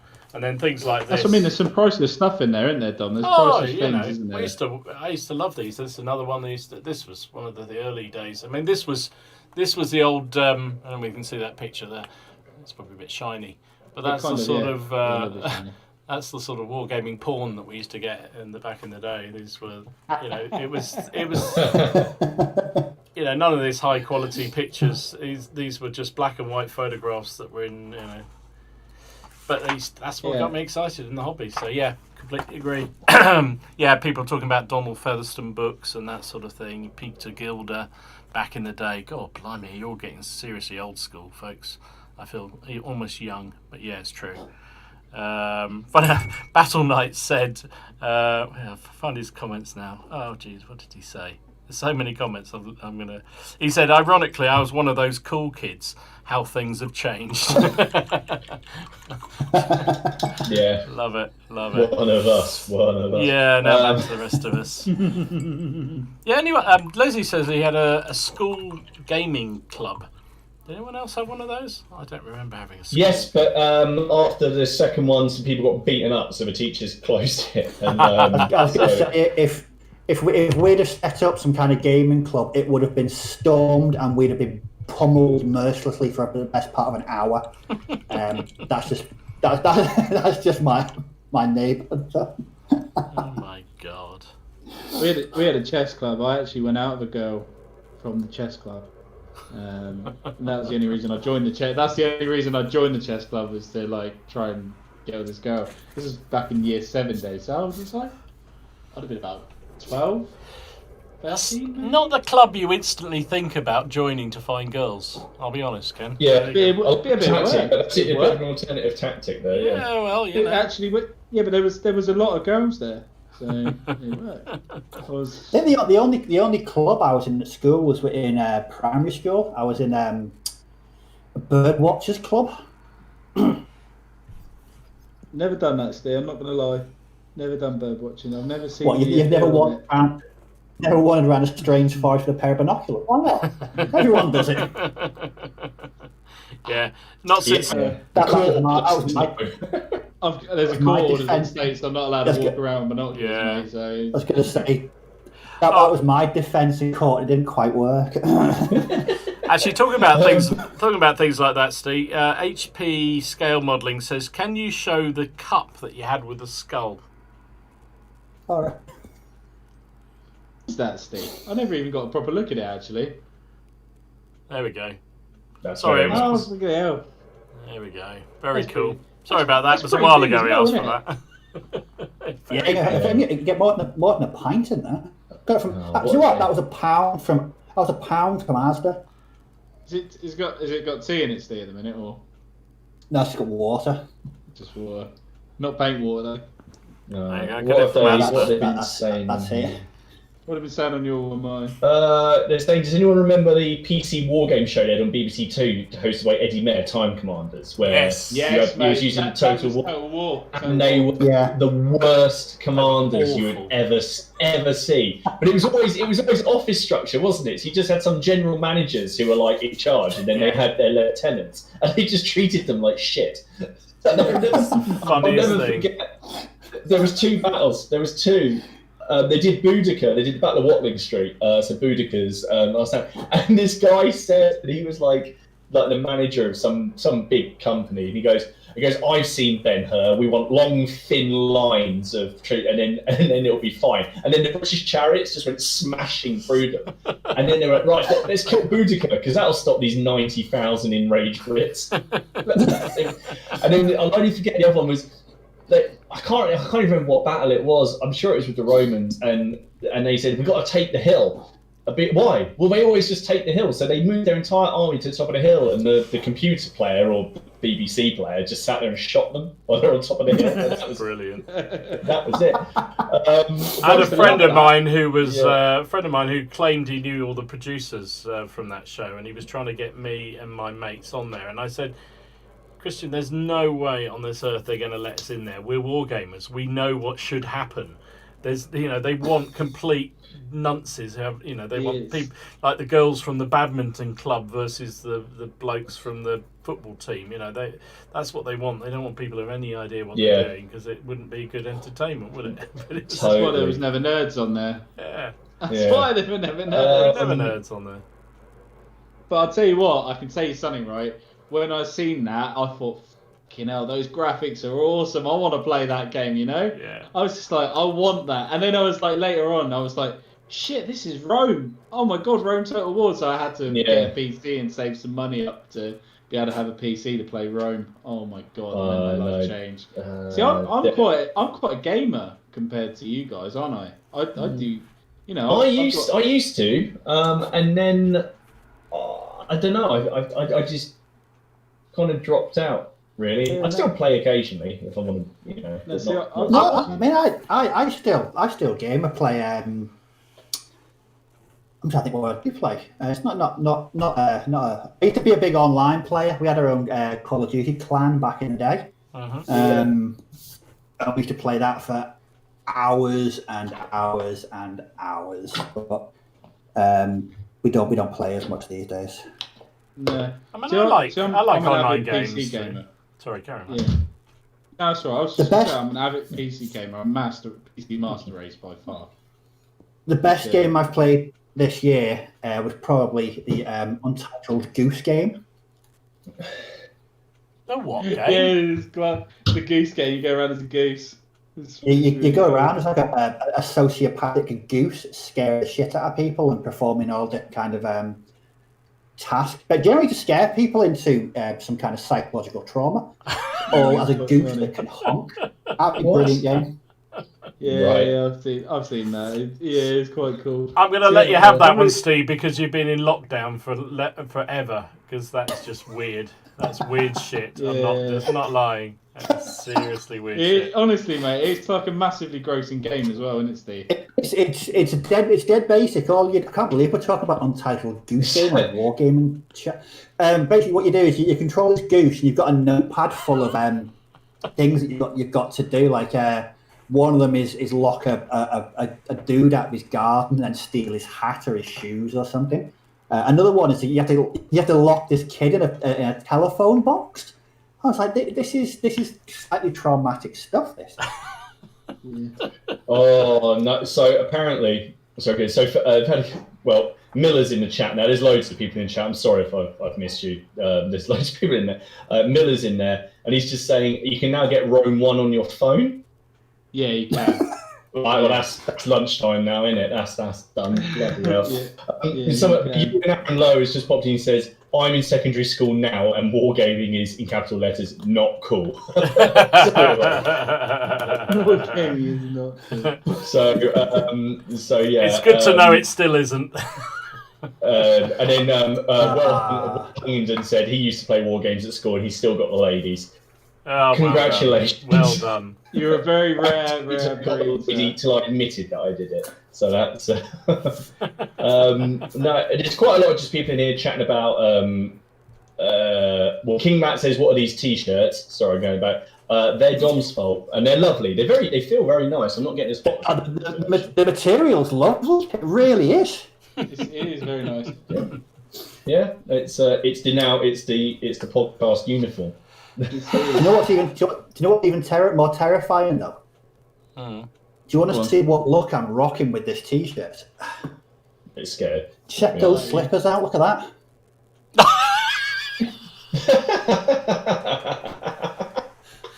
Do you know? I think we've found out more about Steve in this single episode than we've ever found out ever. Mate, if someone said to me what was Steve wearing on his feet, I would never have fucking said that in a million years. Mate, that would suit my King Henry jumper, wouldn't it? I could be a jester. Oh, that is brilliant. Jesus. That is brilliant. What else have we got in here? Yes, this actually is to Maximus Solitarius. That's an amazing name. Says there's another good channel actually if you want to look at some good role playing ones. There's a guy called Runehammer, but it used to be called Drunken and Dragons. I like that name. His channel was all about making D&D and Pathfinder simple and accessible and fun, and it's successful and it's brilliant. And he basically showed you how to use blue foam really easily to create things, but certainly not up to say some like terrain shoot or anything like that, but how to keep people going. It's just brilliant. He has great ideas and he would come up with challenges and timers and lots of things. I've watched his videos and made it fun. So yeah, that is a good channel to check out, especially when he starts talking about all the various mead. I remember a video where he mixed mead and wine and beer or something like that in one mug. And he was drinking it, and the video by the end of it's a bit of a free-for-all. Reaper said he didn't know what he thought you were going to pull out then, but elf shoes never crossed his mind. No, elf shoes, no. Yeah. But there's quite a lot of chatting there. And certainly on the nostalgia and the role playing games. I think a lot of people are the same. Although there's been a couple of people in there. I can't find a quote. You said they're the other way around. They play war games, but wouldn't play a role play game. Which I suppose is because there was that old 40K Games Virtual game called Inquisitor, which tried to bridge the gap. Yes. More recently, I had that, and I never got my head around it and got rid of it. We played one game of that. It was a Friday night, and we played it in my mate's got a spare living room type thing, and we spent more time looking at the book than we did actually playing and rolling any dice. And it was that's not a good sign. Actually, at the moment, there's that's making a kind of revival, but they've combined that with Necromunda, and the game's called Inquisimunda. So they're taking bits from Inquisitor and bits from Necromunda. And they have this really grim, dark sort of skirmish roleplay game. It looks really, really good. That's really cool. They've just released a new version of the 40K role-playing game called it's called Wrath and Glory, and it takes into account all the new I've forgotten what they're called, Super Space Marines or whatever they are. And but I had one of the older ones. It's not actually that old. It's only about 10 years old, called Dark Heresy, where you are basically an Inquisitor's servants and you're off and you're solving. It's basically Inspector Morse with bolt guns. Brilliant. Love it. So I get very excited about hearing all these things because it's never did it. Never did new stuff in it, Don. It's new stuff in it, Don. So I wonder if there's like a medieval sort of role play. Yes, there is. There's there's a system. There's a system in place where you can play any time period you like, basically. And then there's add-ons for adding in supernatural stuff or spaceships or anything like that. There's loads of systems that do that.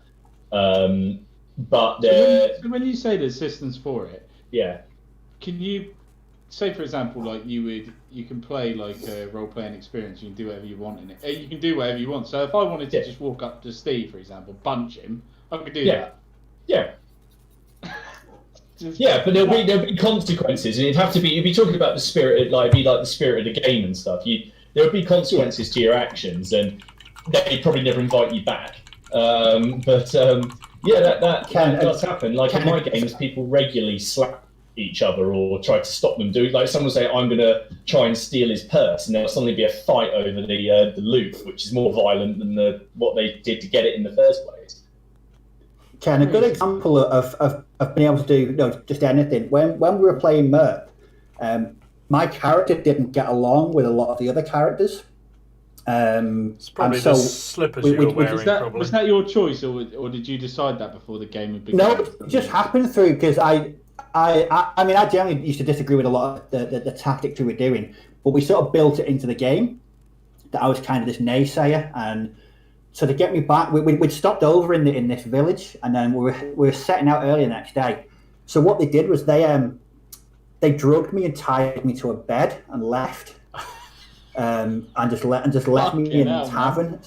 So do you know what I said I was going to do? And they let me do this. I rocked up to the nearest tribe of orcs and said, I want to fight your leader and kill him. And then I was going to use this tribe of orcs to go and attack my former friends.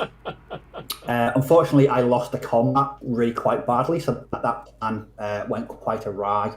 Well, it was interesting that you can do things like that. I was actually killed in one round of combat. It was terrible.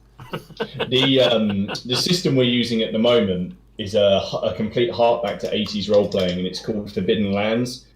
And it's got all the 80s out in it. It's very bleak, and it's actually a sandbox game. So as a GM, I don't need to sit there and write a session out like you would for, say, D&D, where they're going to meet, or they go on a quest to find the magic roundabout. They don't do that. The players decide where they want to go, because you've got a big world map. It's more like Skyrim or something, and you roll for random encounters and random missions and things that they'll come across. But in it, there's all these rules to develop effectively your homestead. So my players have basically moved into somebody else's fortified home, have taken it over, they've built, and they've now set up like a baking company, and they're now it's like a violent like Hovis. Like it's ridiculous. They've and I've been trying to it's like you need to go on missions and quests, and they're like, yeah, but can we work it out exactly how much money we can make out of our bread? And one of my players, because he has a business, he's sat there and he's got a spreadsheet and he's worked out what they're going to earn, what the resources they need, what they're going to earn, and how they can undercut their stuff. Like, it's ridiculous. Like, and I'm not even going to argue with him because I know the spreadsheet's right, although I swear he's fiddled it somewhere. But it's an amazing system. It's just been on. They've just kickstarted an expansion for it, and all about the frozen north. But it's got all these. It's all very sandbox and open, and the whole point is it makes it very. I don't want to say random because that implies that there's no structure to it, but there is. It's just there's no pressure on somebody to spend a lot of time preparing. There's no time scale. There's no time scale. Yeah, and it was a lot easier to pick up and play. So we just picked it up, we played it for 4 hours, and then put it down in lockdown, and then we could just pick it up straight away again. So here's the thing: why is it that Tim Bix in my chat just said must be my age, but I never did D&D or role playing. As soon as somebody mentions spells in the game, I switch off. I wonder, why is there everything to do with... Why is role-playing and that sort of D&D type stuff always fantasy? I mean, could you ever do a serious... Or have there any been any decent sort of historical type games? Because things like that computer game Ken was going on about Deliverance, or whatever it's called. That's Kingdom Come Deliverance. That's the one. I mean, that's a brilliant example of a sort of role. Would be easy to turn that sort of thing into a role-playing game, I would have thought. It is. You basically are. It basically is a role-playing game. It is basically a role-playing game, the actual PC game. Well, there are systems for it. There's what everyone traditionally thinks of Dungeons and Dragons, and you could use that system, but there'd be a lot of parts of that system that you wouldn't use, like the magic and the powers and all of that. But there's multiple other systems. There's one where people have just written a set of rules, and then you can do whatever you want with them. So there's one called Fate Core. There's another one which I like, which is called Savage Worlds, which make everything quite pulpy. Right. That's what we use for Cthulhu, and that's got in the rulebook. It's got an example of a Wild West game with no supernatural stuff. It's got an example of Roman legionaries versus zombies on Hadrian's Wall. It has a sci-fi one, and then it has a zombie Nazi thing. So it showed how their system could be, used in multiple settings. Yeah. So I can't think of.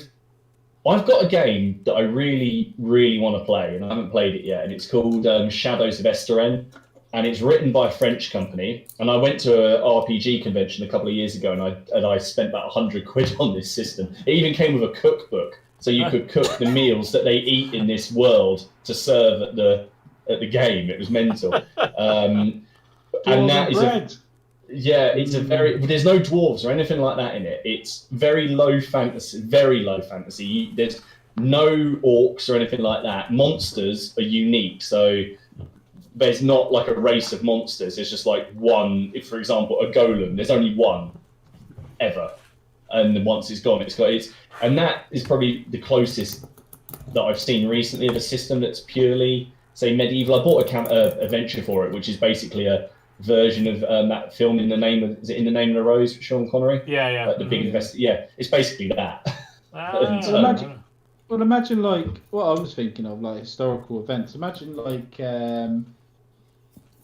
being a resistance fighter in an occupation, high territory, like France, resistance against the Germans in the Second World War, like doing little. Oh, how cool would that be?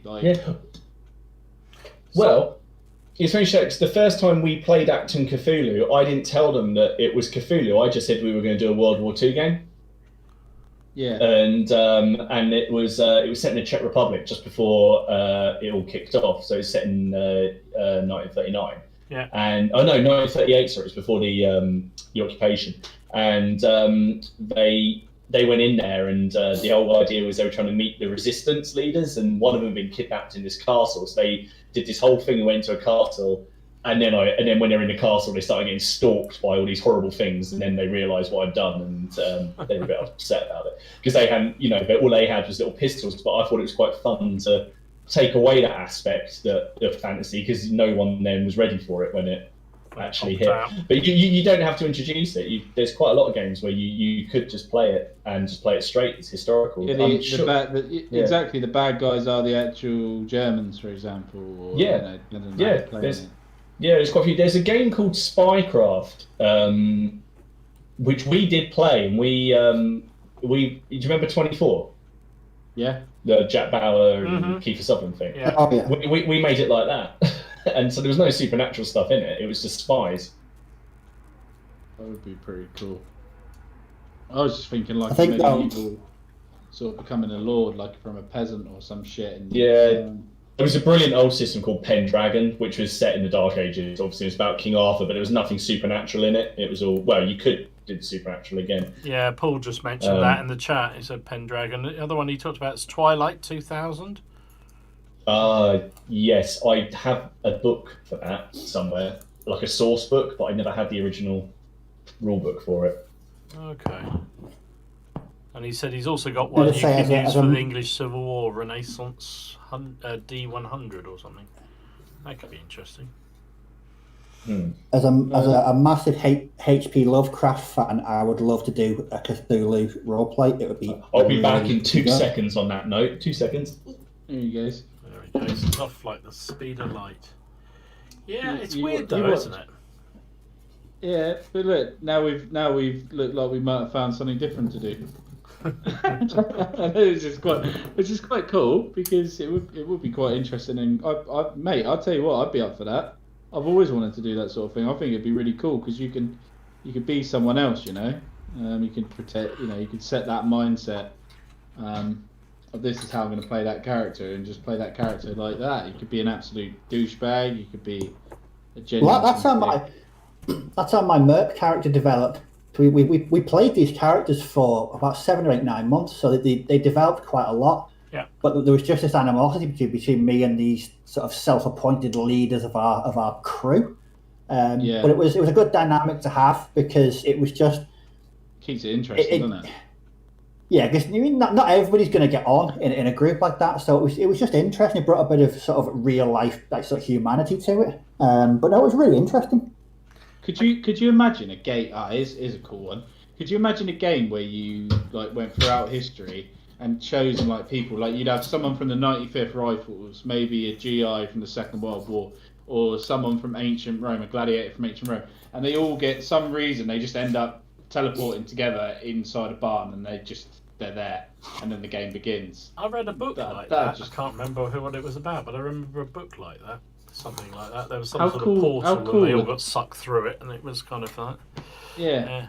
How cool would that be? Martin, got anything like that? Like, say for example, Don wanted to be 95th Rifles, Steve was like Second World War, German on the Western Front or something, and then like I would be like a Centurion from Rome. Yes, this game. There you go. So there you go. So this is Savage Worlds. This is the rule set. That's all it is. That's how thick it is. It's a lovely little book. I think it's cost about £4 on Amazon, this little rule book. But in it, if you this has the rules. So in the first part of it, we've got Deadlands, which is the weird Wild West, weird World War II, Solomon Kane, Rippers. I'm not entirely sure what that is, but the whole system here is everything. It's got time travel rules. It's got anything. If you want to add magic, add this chapter. If you want to add monsters, here's some monsters, and here's some basic adventures for anything you want to try and do. So, and this is designed to be used in miniatures as well. So that's a good one. But there you go, Steve. Here is. That sounds really good. Oh no, I've gone. It does sound really cool, doesn't it? Like bringing a load of. Oh, we've lost him. He'll be back. But that does sound cool, doesn't it? Bringing a load of different characters together through different ages, but they've all got one understanding. It's all they're all soldiers. So this You know this what I mean? reminds me very much. They've all got that warrior mindset, yeah. back Yeah, back in the people day want when common. before the internet and all that kind of shit was going on, and actually even when the early days of that, we used to play play by mail games, and literally there were, there were all sorts of versions of play by mail games, but the ones I used to particularly like, you were sort of, you had an empire and you built it how you liked, and particularly the free range ones. I remember doing one, and I can't even remember what it was called now, but it was set. It started in 1900, and so you started. I remember playing the Japanese, and you had to build, invest in industries, and it was freeform, so it was like a role-playing game, like you're talking about. But it was great fun, and you used to fill in your turn freehand and then send it over through the post because the internet didn't exist, and then wait a week for your return to come back, and all the different players would do the same thing, and it was great fun. I used to love those sort of things. They were brilliant. Okay. They were brilliant. Can you guys hear me now? I think I Can do. disappeared for a second. Yeah, you're back. You cushy, mate. Yeah, I can't see Ken. Can anyone else see him? I don't know. Yeah, sadly, he's still there. I can see it. I'm here, mate. I can't see it. Here you go, Steve. This is Acton Cthulhu. There you go. Oh. So that's the player's guide, made by Modifius. So you can be, just an example, you could be a news correspondent. You can be, oh god, there's so much, civil defence. It's actually more fun if you're not in the army. A labourer, merchant navy, marines, secretary. You could just be a secretary. That's one good thing about a lot of the characters in Lovecraft stories is they're just ordinary people. They're professors, lecturers, scientists. They're not superheroes. They're not soldiers or anything like that. And that's why if no one has read any Lovecraft, if I had to recommend one author above anyone else, it would be H.P. Lovecraft. Just remember, he was a man of his time. When you read it, yeah, he's got some questions. As long as you keep out his personal beliefs and personal ethics and things. I don't try to and think wobbly. about his dodgy character. I'm gathering it was a little bit of a different time when he was. Yes, here you go. Well, Steve. Oh, sorry. No, I was just going to say he was a sort of privileged gentleman from Rhode Island, and he was brought up in a very kind of different world, a different world, and that's certainly reflected in his own personal politics, his own personal beliefs. But as a writer and the world he created, I even have a spontaneous H.P. Lovecraft tattoo that I went and got one day when I was bored. That's how much of a H.P. Lovecraft fan I am. I do love it, and I'm still waiting for that perfect Lovecraft film to come out, which will never happen.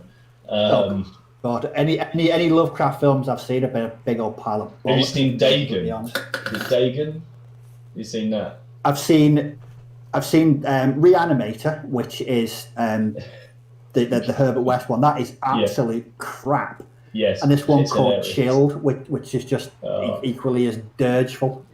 Dagon is alright. The thing is, most of Guillermo del Toro's films are kind of a bit Lovecraft. There's that thing on TV now called Lovecraft Country, and I don't know what that's actually about.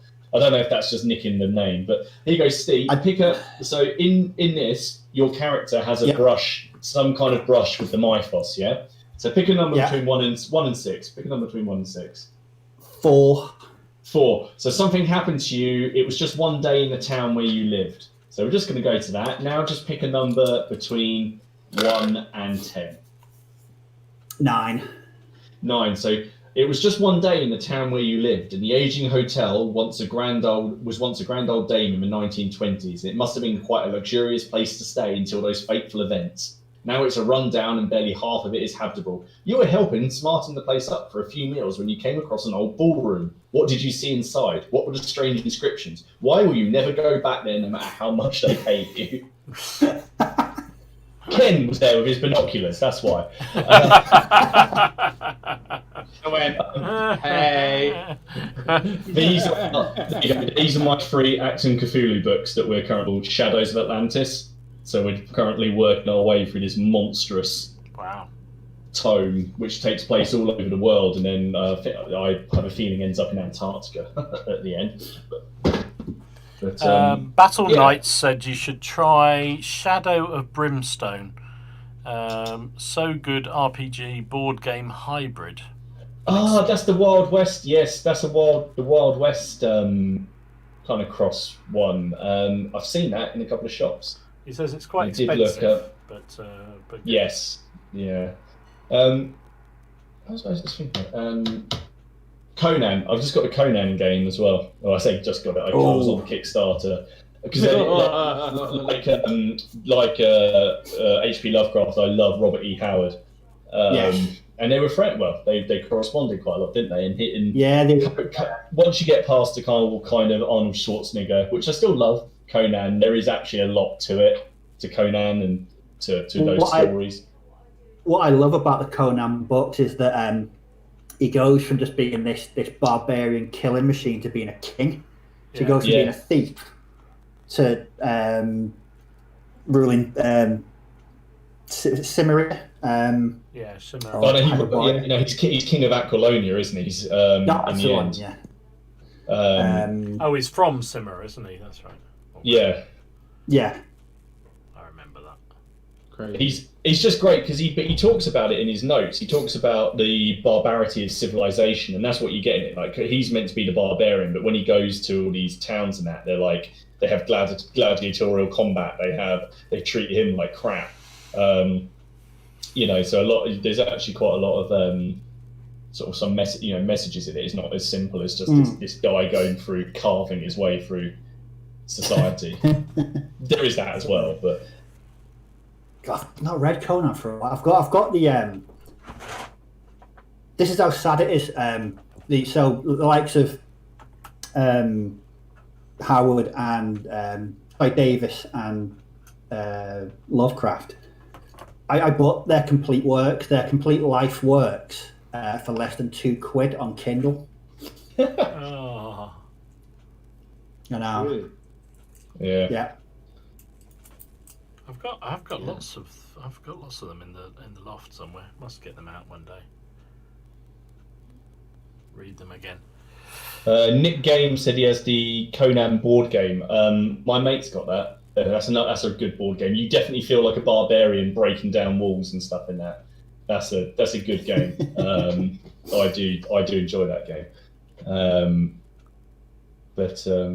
How do you get time to play all these board games and role-playing things on top of figure painting, work, and family and life? I don't get it.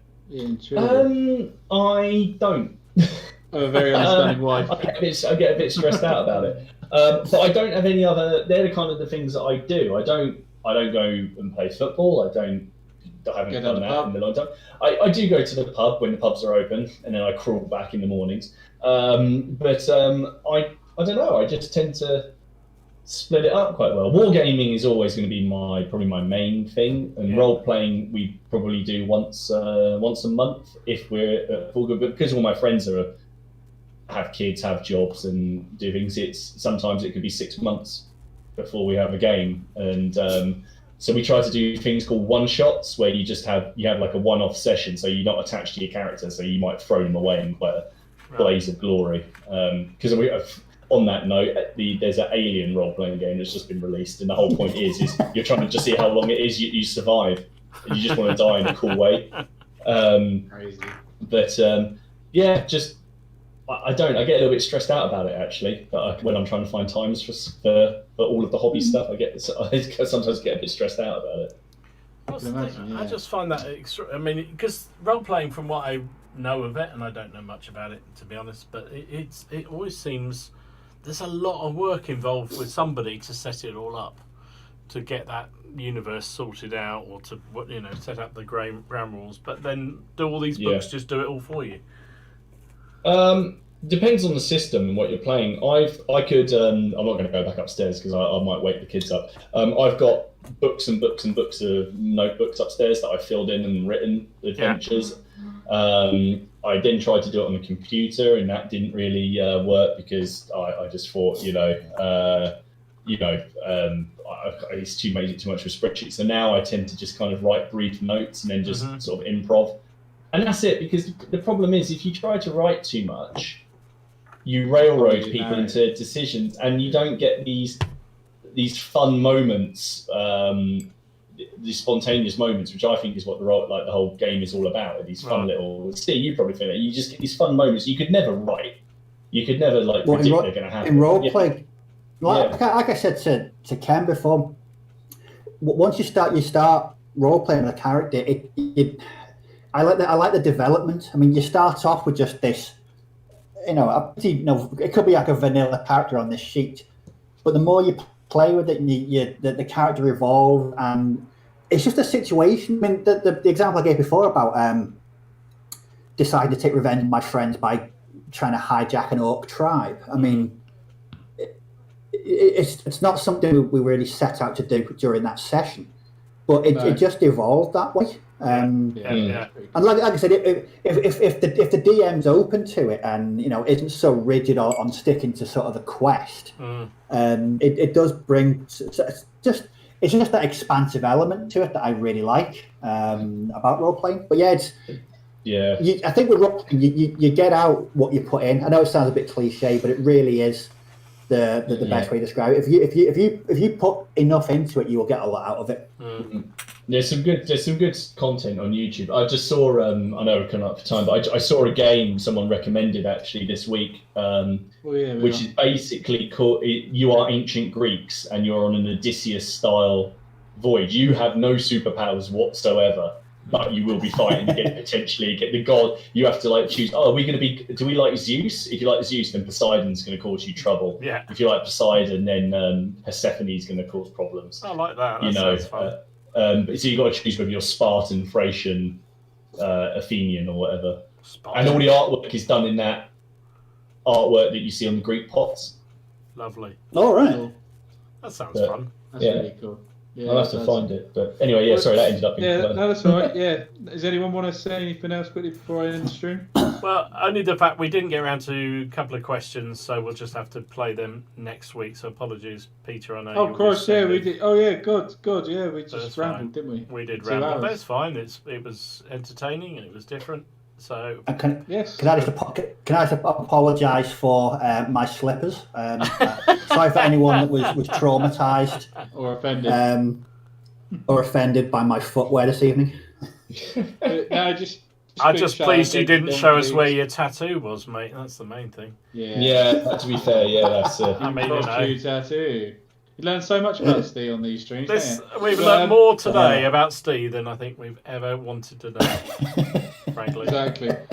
But cheers again, Dom, for these shirts. Yes, thank you very much, mate. That's all right, mate. Podcast uniform. So you'll see us in these every week now. So need we say more? I feel like I want actual epaulets though. Like I'm gonna have to. You have to get them, yeah. And when I beat you, I'm gonna then add an actual medal. Now there's a good idea. When I won the second game. Oh God! Yeah, but look at all Steve's medals. I mean, Jesus, look at all of them. He's well and truly loaded. When it comes to medals, look at them. Look at him. Beautiful. Lovely thing. But yes, thanks guys for watching. We'll see you again next week on the Plastic Crack Podcast. Take care and cheers, bye-bye guys. Thanks very much. See you later.